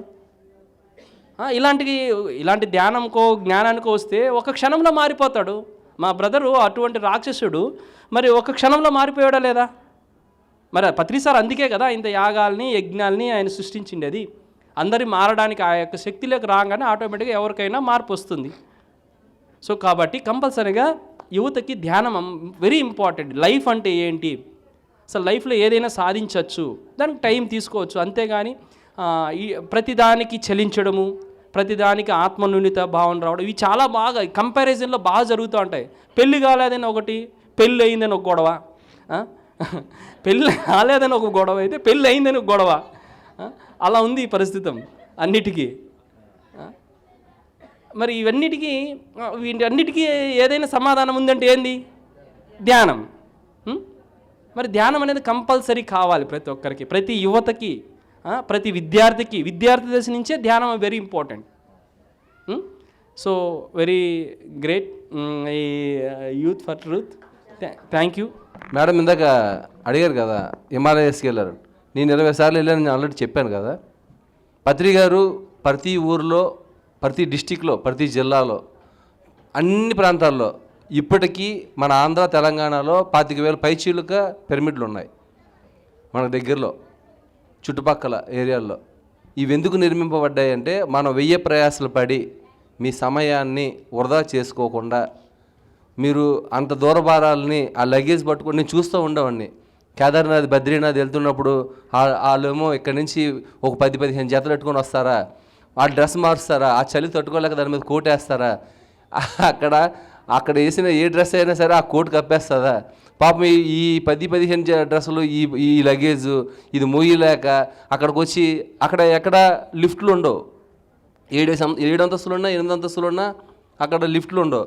సార్ మాకు కింద రూమ్ కావాలి సార్, మేము పై రూమ్లో కూర్చోలేము సార్, లేదు మేము లిఫ్ట్ లేదంటే మేము మెట్లు ఎక్కలేము సార్, మేము వెనకాతలు కూర్చోలేము సార్ బస్సులో.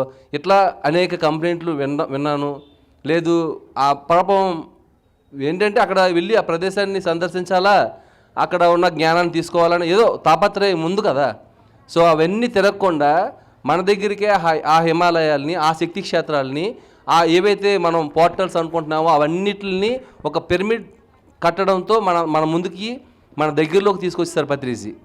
మరి అలాగా నిర్మాణం అయ్యిందే పిరమిడ్ జేతవనం, అలా నిర్మాణమైందే ధ్యానధర్మ ఆశ్రమం, అలా నిర్మాణమైందే ఒక మహేశ్వర మహా పిరమిడ్, అలా నిర్మాణమైందే పేరవరం పిరమిడ్, అలా నిర్మాణమైందే ఒక మానస సరోవరం పిరమిడ్, అలా నిర్మాణమైందే కర్నూలులో ఒక పిరమిడ్. ఇలా అనేక రకాల పిరమిడ్లు ఉన్నాయి. మీరు ఎప్పుడైనా మీ జీవితాల్లో ఒక ప్రచారంలో, సాకార ప్రచారంలో కానీ ధ్యాన ప్రచారంలో కానీ మీరు కొంచెం టైర్డ్ అయ్యి మీరు ఏదైతే లాస్ అయ్యామనుకుంటున్నారో ఎనర్జీని మళ్ళీ మీరు గెయిన్ చేసుకోవాలి అనుకుంటే ఖచ్చితంగా ఈ శక్తి క్షేత్రాలని మీరు సందర్శించాల్సిందే, అక్కడికి వచ్చి ఉండాల్సిందే. అలా ఉండేటప్పుడు ఏమవుతుందంటే రీఛార్జ్ అవుతుంది. సో పిరమిడ్ జాతవనంలో ప్రతి నెల 23వ తారీఖు నుంచి 29వ తారీఖు వరకు మౌన ధ్యానం జరుగుతుంది. మీరు మౌనంలో ఉంటూనే అక్కడ లైక్ సేవ చేసుకోవచ్చు, మీరు ధ్యానం చేసుకోవచ్చు. ఈటింగ్ పిరమిడ్, స్లీపింగ్ పిరమిడ్, ఏదైనా ఎనీవన్, మీరు 85 పిరమిడ్లు ఉన్నాయి అక్కడ, మీరు ఏదైనా అక్కడ పిరమిడ్లో చేసుకోవచ్చు. చదువుకోవడానికి బుక్స్ ఉన్నాయి, 24 గంటలు అక్కడ భోజనం పెడతారు. అది విశేషం అక్కడ. వీళ్ళు మిస్సెస్ అంటే వీళ్ళు వదిన గారు నిరంతరం సేవ చేస్తున్నారు. సో వీళ్ళు ఫ్యామిలీ మొత్తం అక్కడ డెడికేషన్గా అదే ఆశ్రమంలో ఉంటున్నారు. సో 25 ఎకరాల్లో నిర్మింపబడ్డ ఈ పిరమిడ్ జేతవనం పత్రి గారు కన్న కళలకు సహకారం ప్రభాకర్ అండ్ సుధాకర్. వీరిద్దరూ ఆ సహకారం ఎంతో సహకారంగా పత్రి గారు ఆయన ఎంత ఈజీగా వచ్చిన ఓ సాధకుడికి ఆహారాన్ని, వసతిని కల్పిస్తే ఆ సాధకుడు ఉత్తిన వెళ్ళిపోడు కదా. ఇందాక ఆ అబ్బాయి చెప్పాడు, ఆ కంప్యూటర్ ఆపరేట్ చేస్తాను, తను నాకు చిన్నప్పటి నుంచి తెలుసు, తనలో మార్పులు చేర్పులు ఎలా చెప్పాడు. సో ఒక ఆశ్రమంలో మనం వెళ్ళి కూర్చున్న తర్వాత ఆ ఆశ్రమానికి ఏదో మనకి చేతనైంది, తను ఏదో చేయాలని ఒక ఫీలింగ్ అయితే వస్తుంది. సో అట్లా రావాలనే ఉద్దేశంతోనేమో పత్రి గారు ముందు జాగ్రత్తగా, అంటే రానున్న కాలంలో మీరు ఎక్కడికి వెళ్ళక్కర్లేదయ్యా, హిమాలయాలు పరిగెట్టక్కర్లేదయ్యా, మీరు ఒక టూర్స్ అని అవన్నీ పరిగెట్టక్కర్లేదా, ఆ వ్యయాన్ని మీరు ఆ ఆశ్రమానికి ఇచ్చి మీరు చక్కగా ధ్యానం చేసుకోగలిగితే ఇంకా అంతకంటే అద్భుతమైన ప్రయాణం ఈ భూమి మీద ఏమీ లేదనిపిస్తుంది నాకైతే. అంతకంటే అద్భుతమైనది ఇంకేమీ లేదు. మీరు నిజంగా చెప్తున్నా 25,000, 30,000, 40,000 మీరు ఆ యాత్రకి వెళ్ళి మీరేమీ పొందిన అనుభూతి కూడా ఏమీ లే. నాకు పైపెచ్చు నాకు సీట్ ఇవ్వలేదని, లేదంటే ఆడట్ట ఈడట్ట అదట్ట ఇదట్ట అలా అన్నారు ఇలా అన్నారని వాళ్ళని మనం నిందిస్తూనే మనకున్న ఎనర్జీ మొత్తం డ్రైన్ అయిపోతుంది. సో నేనేమంటానంటే మీకు చక్కగా మీరు ఎప్పుడైనా తిరుపతి వెళ్ళాలనుకుంటే తిరుపతి దర్శించండి చక్కగా. అక్కడి నుంచి 75 కిలోమీటర్ల దగ్గరలో పిరమిడ్ జీతవనం ఉంది. లేదు ఇక్కడ ముసాపేట, ఇక హైదరాబాద్ నుంచి 105 కిలోమీటర్ల దూరంలో వెళ్తే ముసాపేట వెళ్తే అక్కడి నుంచి ధ్యానధర్మ ఆశ్రమం ఉంది. లేదు ఇక్కడికి రండి, చక్కగా కూర్చొని మీ సాధనల్ని చేసుకోగలిగితే. అందుకే కట్టబడ్డాయి, మీ సాధన గురించే పిరమిడ్లు అన్నీ కట్టబడ్డాయి. ఈ పిరమిడ్లు వీళ్ళు నిర్మించింది కాదు, వీళ్ళ చేత నిర్మింపబడ్డాయి. 25 ఎకరాలు సాగు చేసుకుంటే బోల్డంత పంట పండుతుంది మామూలుగా అయితే. అవునంటారా కాదంటారా? సో మరి ఆ పంటలు మానేసుకొని వీళ్ళు వ్యాపారాలు మానేసుకొని డైమండ్స్ అన్నీ అమ్ముతారు. వీళ్ళ వ్యాపారం ఏంటంటే లక్షలాది డబ్బులు వచ్చే వ్యాపారం. అదంతా వదిలేసి 25 ఎకరాల్లో వాళ్ళు పంట పండించిన పొలాన్ని ఏదో డెడికేషన్గా రాసేసి ఇచ్చేసి పిరమిడ్లు కట్టేసి అక్కడ ఎలా ఉంటారంటే అక్కడికి వెళ్తే వాళ్ళు లైక్ అక్కడ పనుల్లా ఉంటారు. మీరు వెళ్తే చూస్తే ఆశ్చర్యం వేస్తుంది, వీళ్ళైనా ఇక్కడ ఎలా ఉంటున్నారని. నేను చూసిన మహానుభావుల్లో మహాత్ముల్లో ఒక రాము గారు ఇంకోసారి చెప్తున్నాను, రాము గారు పిరమిడ్ స్పిరిచువల్ సొసైటీస్ మూవ్మెంట్లో ధ్యానాన్ని ఒక పర్ఫెక్ట్ పిరమిడ్ మాస్టర్గా అనేక మంది యూత్ని తయారు చేస్తూ తీసుకెళ్తున్నాడు. ఆయన మామూలు విషయం కాదు అది. ఆయన డెడికేషన్, ఆయన జీవితాన్ని ఆయనకి ఇచ్చిన పొలాల్లోనే ఆయన అంతే అలాగే కట్టేశాడు. విచిత్రాలు చూడండి ఎలా జరుగుతాయి. పత్రి గారు ఇలాంటి వాళ్ళు తయారు చేస్తారు, ఇలాంటి మహాత్ములు తయారు చేస్తారు. ఇలాంటి మహాత్ములకి మనం అండగా దండగా ఉండాలి. ఖచ్చితంగా మన చేతనైన సహాయ సహకారాలు అందించాలి, ఇలాంటి మహాత్ములకే అందించాలి. ఈ భూమి మీద మనం ఏదైనా చేయాలి అనుకుంటే ఇలాంటి వాళ్ళకి సహాయ సహకారాలు అందించాలి. That's all. Thank you sir. చాలా అద్భుతమైన చాలా కొత్త విషయాలు తెలిసాయి. ఇప్పుడు హిమాలయస్కి వెళ్ళాలా లేదని డౌట్గా ఉంది నాకు. నేను ముందే మార్చిలోనో ఏప్రిల్లో పోదాం అనుకున్నాను. ఇప్పుడైతే ఆలోచించాల్సిన విషయమే. కానీ మనం ఏ థాట్తో వెళ్తామో మెయిన్గా మనం మౌనం అని చెప్పాను కదా, సో మనం ఫోకస్డ్గా ఉండాలి. ఎక్కడికి వెళ్ళినా కూడా ఫోకస్డ్ వేలో వెళ్ళగలిగితే అద్భుతంగా అక్కడున్న ఇన్ఫర్మేషన్ అనేది మనకు వస్తుంది. లేదు మనం జస్ట్ ఆడుతూ పాడుతూ వెళ్ళాలంటే అక్కడ ఏం ఇన్ఫర్మేషన్ ఉండదు. కానీ ఒక సంకల్పం ఏదైతే ఉందో దానికోసం పర్పస్ఫుల్గా వెళ్తే ఆటోమేటిక్గా గురువులు అనేవాళ్ళు మనకి ఆ ఇన్ఫర్మేషన్ అనేది ఇచ్చేస్తారు. Thank you sir, thank you so much. నా ఎక్స్పీరియన్స్ ఒకసారి చెప్పాలనుకుంటున్నాను. వాసు గారు అన్నారు ధ్యాన ముద్రలో సాయిబాబా కూర్చోవడం ఏంటి ఎలాగనండి. ఫస్ట్ నేను మెడిటేషన్లో జస్ట్ కూర్చుంటే సాయిబాబా పత్రిజీలాగా మారిపోయారు. నాకు చిన్నప్పటి నుంచే సాయిబాబా అంటే చాలా ఇష్టం. సో పత్రిజీలాగా ఓకే అంతా పత్రిజీ అని అర్థమైపోయింది. నేను వచ్చిన ఫస్ట్లో నా బ్రీఫ్ ఇంట్రడక్షన్ ఇస్తాను. నేను టీసీఎస్లో 5 years చేశాను, సాఫ్ట్వేర్గా చేశాను. తర్వాత నేను సివిల్ సర్వీసెస్ రాశాను. సో మెయిన్స్ వరకు వెళ్ళాను. ఎలా ఉంటుందంటే బాగా చదువుతాను, నా ఫ్రెండ్స్ అంతా ఐఏఎస్ ఐపీఎస్ఏ ఉన్నారు. బట్ ఎప్పుడైతే నేను ఎగ్జామ్ సెంటర్కి వెళ్తానో అక్కడ ఫీవర్ వచ్చేది. ఎందుకు వస్తుందో తెలియదు. ముందే వస్తుందంటే నేను డోలో వేసుకునేదాన్ని. బట్ అక్కడికి వెళ్ళినప్పుడు నాకు ఏదో ఒక ఫీవర్ రావడం, ఏదో ఒకటి వచ్చేయడం, ఎప్పుడెప్పుడు ఎగ్జామ్ నుంచి బయటికి రావాలి అనే ఇదిలో. కానీ ఇప్పుడు అర్థమైంది ఎందుకు లైఫ్లో ప్రతిదీ కూడా ఏది యాదృచ్ఛికంగా జరగదు. పర్టికులర్ ఎక్స్పీరియన్స్లో మనం తీసుకుంటూ వస్తాం. అయ్యో వాళ్ళ ముందే తెలిసింటే ఇలా ఉండదు, ఏది లేదు. పర్ఫెక్ట్ టైమింగ్లోనే పర్ఫెక్ట్గా మనిషి ఎక్స్పీరియన్స్ తీసుకోవడానికి ఈ సోల్ అనేది ఎక్స్పీరియన్స్ కోసమే వచ్చాం. వాట్ ఎవర్ మేబీ ఎక్స్పీరియన్స్, ఈ సోల్ అంతా కూడా ఎక్స్పీరియన్స్ చేయడానికి వచ్చాము. అండ్ మెయిన్గా హ్యాపీగా ఉండడానికి వచ్చాము. అండ్ క్రియేటర్స్ అంటాం మనల్ని, సృష్టికర్తలం కదా. ఎస్, మనం ఏది అనుకుంటే అది జరుగుతుందని అంటున్నాం. ఎలా జరుగుతుంది? మెడిటేషన్ చాలామంది క్వశ్చన్స్ అడుగుతారు, మేడం మేము 15 సంవత్సరాల నుంచి ధ్యానం చేస్తున్నాం, కానీ మా ఇబ్బందులు ఏం పోవడం లేదు, ఎలా ఉన్నాం అక్కడే అలానే ఉన్నాం. ఇలాంటి క్వశ్చన్స్ ఎవరైనా అడిగారా? విన్నారు కదా. ఎస్, చాలా. మెడిటేషన్ చేసినప్పుడు ఫస్ట్ ప్రతి మానవుడు ప్రతిరోజు 50 నుంచి 60 వేల ఆలోచనలు చేస్తున్నారు. ఏంటండి అంత ఆలోచనలు ఏంటి మీకు అందరికీ?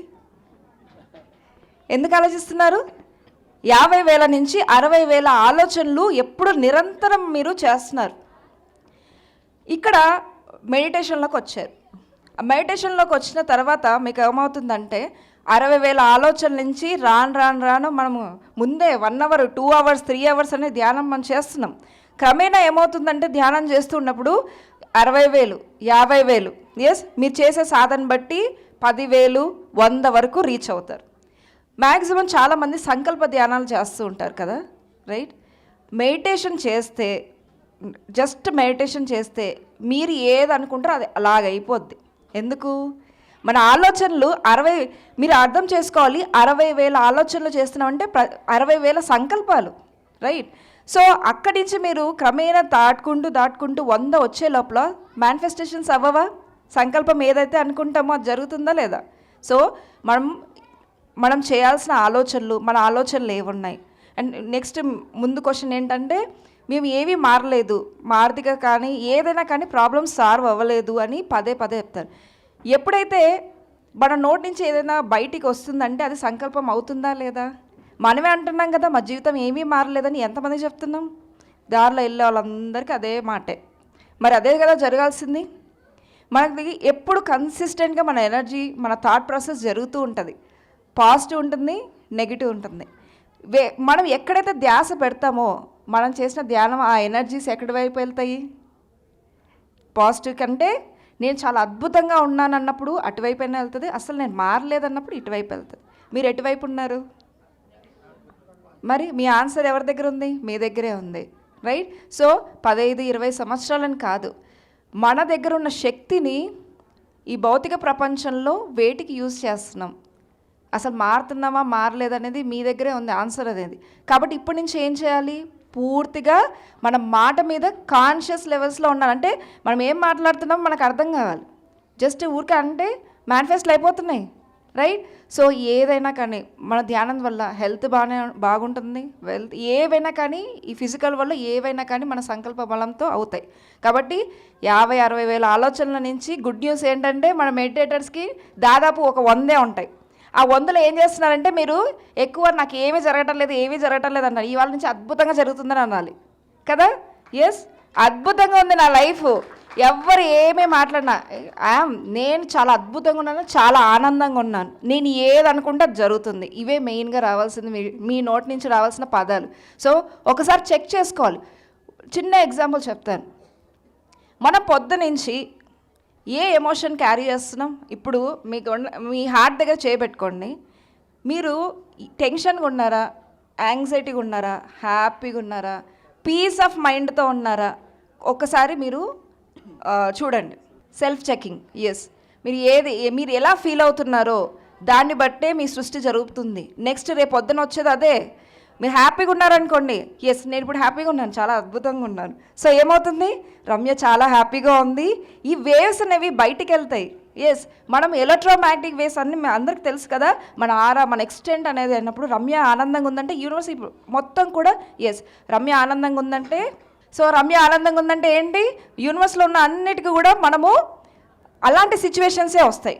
మీరు దుఃఖంతో ఉన్నారనుకోండి, అలాంటి సిచ్యువేషన్సే వస్తాయి. కాబట్టి ఎప్పుడు చెక్ చేసుకోండి ఎమోషన్స్ ఏవి క్యారీ చేసుకోవాలి ఫస్ట్ అయితే, రైట్? సెకండ్ వన్, ఏ ఆలోచన తీరుతో ఉన్నారు? 4 ఉంటాయి. పాజిటివ్ చెప్పండి, positive, negative, destructive and miracles. మీరు ఏ దాంట్లో ఉన్నారు? మిరాకిల్. Yes, that's great. ఎలా ఉండాలి మిరాకిల్ థింకింగ్ అంటే? సింగపూర్లో బ్రేక్ఫాస్ట్ చేయాలి, కెనడాలో లంచ్ చేయాలి, ఆస్ట్రేలియా అయితే డిన్నర్ చేయాలి. ఎవరు రెడీ ఉన్నారు? పాస్పోర్ట్ రెడీ చేసుకున్నారా? ఎస్, నాదైతే నేను రెడీ చేసేసుకున్నాను. Any time will go fly of, right? So ఇలా మిరాకిల్ థాట్స్ ఉన్నాయి. డిస్ట్రక్టివ్ ఎవరికి ఉండవు, ఎందుకంటే మ్యాక్సిమం మెడిటేషన్స్కి వచ్చారంటే అది అసలు ఆ కేటగిరీయే లేదు. ఇక్కడ పాజిటివ్ అండ్ నెగిటివ్ థింకింగ్స్ 2 మాత్రం ఉన్నాయి. ఇప్పుడు మీరు మీ ధ్యాస ఎటువైపు మళ్ళిస్తారు? Positive or miracles. అద్భుతంగా ఆలోచించడం మొదలెట్టాలి. అన్నీ బౌండరీలో గీసుకొని ఉన్నాం, దానికి ఒక్క స్టెప్ వేయండి, మిరాకిల్సే. పల్లెటూరులో ఉన్న వ్యక్తి సైకిల్ గురించో వేటి గురించో ఆలోచించడం కన్నా ఎప్పుడైతే మనము ఫ్లైట్ గురించి ఆలోచించాలంటే అది మిరాకిల్సే కదా. ఎస్, సో అలా మనము వీటి గురించి ఆలోచించడం చాలా ఇంపార్టెంట్. సో బ్రహ్మముహూర్తంలో చేయాలా వద్దా? ఎందుకు? కార్టిసల్ హార్మోన్ అనేది మనకి వస్తుంది, స్ట్రెస్ డౌన్ అవుతుంది, స్ట్రెస్ లెవెల్స్ డౌన్ లెవెల్లో ఉంటుంది. కాబట్టి మనకు చక్కగా ధ్యానం అనేది వస్తుంది. అండ్ ఇంటర్మీడియట్గా చేస్తూ ఉండాలి. ఎప్పటికప్పుడు మనం మెడిటేషన్ షార్ట్ 5 నిమిషాలు, రాము సార్ అంటారు 5 నిమిషాలు 10 నిమిషాలు చేసేటప్పుడు మనం మైండ్ కంట్రోల్లోకి తీసుకురావచ్చు. అలా మనం కంట్రోల్కి తీసుకురావాలి. అండ్ ఆలోచనలు ఇప్పటి నుంచి ఆలోచిస్తారా, రైట్? థింకింగ్ ప్యాటర్న్స్ ఏంటి? పాజిటివ్ అండ్ మిరాకిల్స్లోనే ఉండాలి అని. మీ ఎమోషన్ ఏముండాలి? హ్యాపీగా, కాన్ఫిడెంట్గా, గ్రాటిట్యూడ్గా ప్రతి దానికి థ్యాంక్ యూ చెప్పడం, this is a indication for abundance. మీరు అబెండెన్స్ని ఆకర్షిస్తున్నారు, రైట్? గ్రాటిట్యూడ్, థ్యాంక్ యూ అంటే నా దగ్గర ఉన్నట్టే కదా, రైట్? అంటే మన దగ్గర ఉందంటే యూనివర్స్కి మనం ఏం చెప్తున్నాం అంటే మనం బయట వైబ్రేషన్కి ఏమేమి చూపిస్తున్నాం? గ్రాటిట్యూడ్ ఫీలింగ్ అంటే అబండెన్స్. అలా మనం అట్రాక్ట్ చేస్తాం. ఉన్న దాని నుంచి ఉన్నతంగా వెళ్ళాలంటే ఫస్ట్ హయ్యెస్ట్ లెవెల్స్ చెప్తాను మీకు. గ్రాటిట్యూడ్ ఒకటి, ప్రతిదానికి గ్రాటిట్యూడ్ చెప్పడం, లవ్, రైట్? సో ఈ రెండు ఏమవుతుందంటే మిమ్మల్ని ఫ్రీక్వెన్సీ లెవెల్స్ ఇంక్రీజ్ చేస్తాయి, అంటే అట్రాక్ట్ చేస్తాయి. ఒకటి భయం, గిల్టీగా ఏమో జరిగిపోతుందేమో అన్నప్పుడు ష్రింక్ అవుతాం. దానివల్ల మన ఎనర్జీస్ అన్నీ సర్వైవల్ మోడ్స్ అంటాం మనం. సర్వైవల్ అంటే మీ ఎనర్జీ మీరు ప్రొటెక్షన్ చేసుకుని, అమ్మో రమ్యకేమో అవుతుందని మొత్తం ఎనర్జీస్ అన్నీ కూడా మన వరకే అతుక్కుపోతాయి. ఎప్పుడైతే ప్రేమగా, గ్రాటిట్యూడ్గా, థ్యాంక్ యూ ఇలా హ్యాపీగా ఎప్పుడైతే మీరు బయటికి చెప్పగలుగుతారో అదేమవుతుంది? ఆనందం మనల్ని మళ్ళీ అట్రాక్ట్ చేస్తుంది. అంటే మీరు ఎలా ఉండాలి, ఇవి చిన్న చిన్న టిప్స్ అండి. మెడిటేషన్ చేస్తూ మనం అవేర్నెస్గా ఉంటూ మనం ఏం చేస్తున్నామో తెలుసుకుంటే అద్భుతంగా ఉంటుంది. Life is so beautiful. So ప్రతిరోజు నేను మిరాకిల్సే చూస్తున్నాను అనుకోండి, ఖచ్చితంగా మిరాకిల్సే. నా స్టూడెంట్స్ అందరికీ ఇదే చెప్తాను, ఎవ్రీడేస్ ఏ మిరాకిల్, ఎవ్రీడేస్ ఏ మిరాకిల్. అంతే. మేడంకి ఒక మిరాకిల్ చెప్పాలి ఇవాళ, చెప్పేస్తారు వాళ్ళు. అంటే మన సంకల్పం అటువైపు వెళ్తుంది. కాబట్టి అందరూ మెడిటేషన్ చేస్తూ అవేర్నెస్గా ఉంటూ చాలా అద్భుతంగా లీడ్ చేయాలి. అండ్ మనం రిప్రజెంట్ అవ్వాలి. ఒక స్పిరిచువల్ మాస్టర్ వేరే వాళ్ళని, కొత్త వాళ్ళని మనం తీసుకొచ్చినప్పుడు అబ్బా ఎంత ఆనందంగా ఉంటారో వీళ్ళు, ఎంత అబండెన్స్గా ఉంటారో, ప్రతి దానికి అద్భుతంగా ఇది రావాలి. మనం ఏదైతే పోర్ట్రేట్ అవుతున్నామో మన ఫ్రీక్వెన్సీ ద్వారానే వాళ్ళకు అలాంటి వాళ్ళు మనకు ఆకర్షించబడతారు. కాబట్టి మనం పూర్తిగా ఆనందంగా ఉంటూ మన అవేర్నెస్తో ఉంటూ మనకి ఎందుకు ఏంటి అనేది జస్ట్ కాన్షియస్ లెవెల్స్లో ఉంటే అద్భుతాలు. Life is beautiful. Yes sir no once sir చెప్పండి. Life is beautiful. ప్రతిరోజు మనం మిరాకిల్స్ చూడాలి, ప్రతి ఒక్కరికి చెప్పాలి. Okay, thank you so much. నాది మేనిఫెస్ట్ విత్ రమ్య అని ఉంటుంది. బ్రెయిన్ మెయిన్గా నేను బ్రెయిన్ గురించే చెప్తాను. మనము ఫిజికల్ వరల్డ్లోకి ఎలా మేనిఫెస్టేషన్ అంటే పూర్తిగా బ్రెయిన్ మన లెవెల్స్ని ఎలా చేసుకోవాలి, మనం మేనిఫెస్ట్ ఎలా చేసుకోవాలి. సో ఓపోనోపోనో ట్రైనర్ యాక్చువల్గా నేను. ఓపోనోపోనో, లా ఆఫ్ అట్రాక్షన్, వీటి గురించి మెయిన్గా మైండ్ గురించే నేను ఆలోచిస్తాను. మైండ్ గురించి మీరు ఏమంటారు ఇంప్లిమెంటేషన్ చేస్తాను. ఇంకొక మాట ఏంటంటే మనకు యూట్యూబ్లో బోలెడు దొరుకుతుంది, రైట్? మనకు నాలెడ్జ్ పుస్తకాల్లో, యూట్యూబ్లో అన్నిటికీ దొరుకుతుంది. మీరు ఎంతవరకు ఆచరిస్తున్నారు మెయిన్ క్వశ్చన్ అక్కడ. మీరు ఏదైతే లైఫ్లో ఇంప్లిమెంట్ చేస్తారో అదే ముందుకు తీసుకెళ్తుంది. సో మ్యాక్సిమం 20% నాలెడ్జ్, 80% ఇంప్లిమెంటేషన్ చేస్తే డ్రాస్టిక్ చేంజెస్ అనేది వస్తాయి. Okay, thank you so much Mamata for giving this opportunity through for youth. And yes, thank you sir, thank you. రేపు జనవరి 13, 14, 15 తేదీల్లో మనకి పిరమిడ్ జాతవనం సంక్రాంతి ధ్యాన మహాయజ్ఞం జరుగుతుంది. సంక్రాంతి సంబరాలు. పత్రి గారు జీవితం అంటే ఆటలు, పాటలు, సెలబ్రేషన్. సో సెలబ్రేషన్ మనకి ఈ ధ్యాన యజ్ఞం తాలూకా సెలబ్రేషన్స్ అక్కడ మనకి జాతవనంలో 3 రోజుల పాటు ఆత్మ బంధువుల మధ్య, రక్త సంబంధికులుగా ఈ భూమి మీదకి వస్తాం. ఆత్మ సంబంధాల మధ్య మనం ఈ భూమిని విడిచి వెళ్తాం. సో ఒక 5,000 పైచీలుక అక్కడికి వస్తారు. అందరితో ఉదయం మార్నింగ్ 3 గంటలు మెడిటేషన్ ఉంటుంది. చక్కగా పిరమిడ్ మాస్టర్ల అనుభవాలు ఉంటాయి, కల్చరల్ ప్రోగ్రామ్స్ ఉంటాయి. తర్వాత డూడు బస్సు వన్న అనేక మనకి భోగి మంటలు అన్నీ ఉంటాయి. మీరు రావాలి అంటే తిరుపతి నుంచి పీలేరు మీదుగా కలికిరి క్రాస్లో దిగితే పిరమిడ్ జాతవనం అంటే మీకు ఆటోలు నెంబర్ ఆఫ్ ఉంటాయి. పిరమిడ్ ఆశ్రమం అంటే చెప్తారు. అలాగే బెంగళూరు నుంచి వచ్చిన వాళ్ళు మదనపల్లి మీదుగా కలికిరి చేరుకోవచ్చు. మీరు ఫ్లైట్లో వస్తే తిరుపతి నుంచి రావాలి, ఇటు విజయవాడ నుంచి వచ్చినా తిరుపతి రావాల్సిందే. సో మీరు ఖచ్చితంగా అందరూ ఈ పండగ సంబరాలని మన పిరమిడ్ జాతవనంలో మన పిరమిడ్ మాస్టర్లు అందరూ మీరు మొదటిసారి ధ్యానంలోకి వచ్చినా సరే మీరు ఆ సంబరాలు చూడడానికి రావాలి. వస్తే అక్కడ మీరు ఆ ప్రదేశాన్ని చూస్తే ఖచ్చితంగా మీకు హిమాలయ శిఖరాలు చూసినంత ఆనందం కలుగుతుంది. సారీ మేడం ఇందా చెప్పారు, ఖచ్చితంగా మనం హిమాలయాలు దర్శించాలి, వెళ్ళాలి అనే ఉద్దేశం. నేను చెప్తుంది ఏంటంటే టూర్స్ మనం వెళ్ళడం వలన ఏం నేర్చుకుంటామో ఎక్కువ మందిని మనం కలుస్తాము.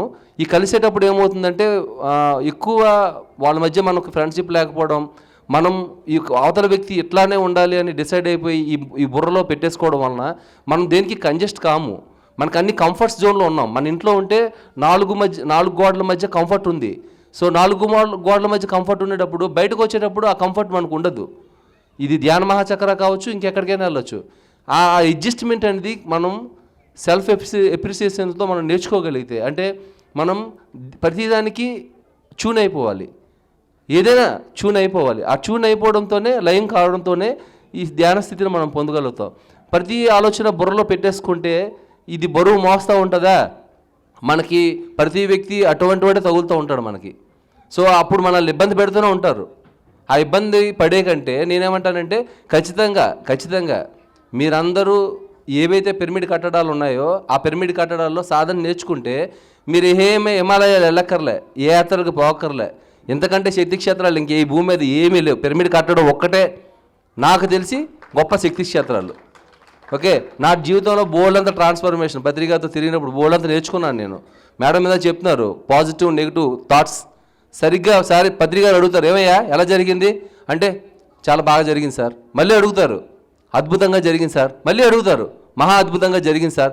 ఈ చెప్పడంలో ఆయనకేం కలుగుతుంది, నాకేం కలుగుతుంది అంటే నేను ఆలోచించడం మొదలుపెట్టాను. మాట సరిగ్గా లేదనుకోండి, నా మాట సరిగ్గా లేదనుకోండి, ఎవరికి లాస్ కదా.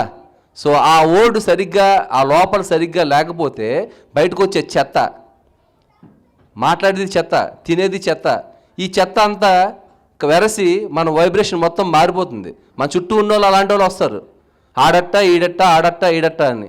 సో నేను అది బాగా గమనించాను, ఒక వన్ ఆఫ్ ద ఎక్స్పీరియన్స్. ఎందుకంటే పత్రికతో ఉన్నది ఇది. నేను ఒకసారి ప్రకృతి వ్యాలీలో పెద్ద ప్రోగ్రాం జరుగుతుంది. ఆ జరుగుతున్నప్పుడు పత్రికారు ని భోజనం వడ్డిస్తున్నారు సార్, పప్పు వడ్డిస్తున్నారు. ఏమయ్యా ఎలా జరుగుతుందని అడిగారు సార్. అడగగానే సార్ చాలా బాగా జరుగుతుంది సార్ అన్నాను. ఆయన గరిట ఎలాగా ఆచి కొట్టడం అంటే సరదాగా ఇలా అని, ఏమయ్యా ఎలా జరుగుతుందంటే అద్భుతంగా జరుగుతుంది సార్ అన్నాను. ఆయన హే చెప్పు అన్నారు. అంటే మహా అద్భుతంగా జరుగుతుంది సార్ అన్నాను. ప్లేట్లో అన్నం ఉంది, పప్పు వేశారు, కలుపుతున్నాను, లోపల దిగటం లేదు, అన్నం ముద్ద లోపలికి పోవటం లేదు. ఎందుకంటే అప్పటికే నేను ఒక విశాఖపట్నం నుంచి అరకు వెళ్ళే ఆ 3 గంటల జర్నీలో కొంతమంది మాస్టర్స్తో నేను డిస్కస్ చేశాను. పరమ చెత్త ఏంటంటే అక్కడ బాగా జరగటం లేదు, అక్కడ అకామిడేషన్ లేదు, అక్కడ ఫుడ్ బాగా లేదు, అక్కడ ఏర్పాట్లు బాగా లేదు, వాళ్ళంతా డబ్బులు తినేస్తున్నారు. నేను లేని ఆ చెత్త అంతా నేను మాట్లాడటం మొదలుపెట్టాను. ఇప్పుడు ఇంత వచ్చి చెప్పిందేమో అద్భుతం సార్, మహా అద్భుతం సార్, చాలా బాగా జరిగింది సార్ అన్నాను. ఇప్పుడు నాకు లోపల స్టార్ట్ అయ్యింది, మామూలుగా లేదు, లోపల దిగటం లేదు, చాలా కష్టం. నా జీవితంలో అంత కష్టంగా నేను ఎప్పుడు తినలేదు, అంత కష్టంగా తిన్నాను అన్నాన్ని. అప్పుడు తిన్నారు. ఆ రోజు రాత్రి నాకు థ్రోట్ ఇన్ఫెక్షన్ వచ్చేసింది అనమాట. సో ఉదయాన్న గొంతు చాలా దారుణంగా ఉంది. సారు స్టేజ్ మీద కూర్చొని మెడిటేషన్ అయిపోయిన తర్వాత ఇస్తున్న మెసేజ్, ఇంత రిగ్రెట్ ఏరియాలు అంటే అది లోపలికి ఎక్కడో ఒక 30-40 కిలోమీటర్లు ఇంచుమించు కొండల లోపలికి వెళ్ళి అలాంటి ప్రదేశంలో అల్పి మర్చిపోయినా ఆ 30 కిలోమీటర్ల కిందకి రావాల్సిందే.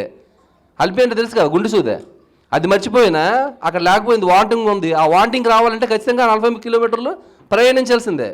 అటువంటి ఏరియాలో ఇంత సరంజామా వేసి ఇంతమందికి ఇంత ఏర్పాట్లు చేసి ఇంత భోజనం పెడుతున్నారు, వీళ్ళు గట్టిగా చప్పట్లు కొట్టండి అన్నాడు సారు. అనగానే నాకు ఎక్కడో పడిపోయింది. సార్కి ఎట్టా తెలిసిపోయింది నేను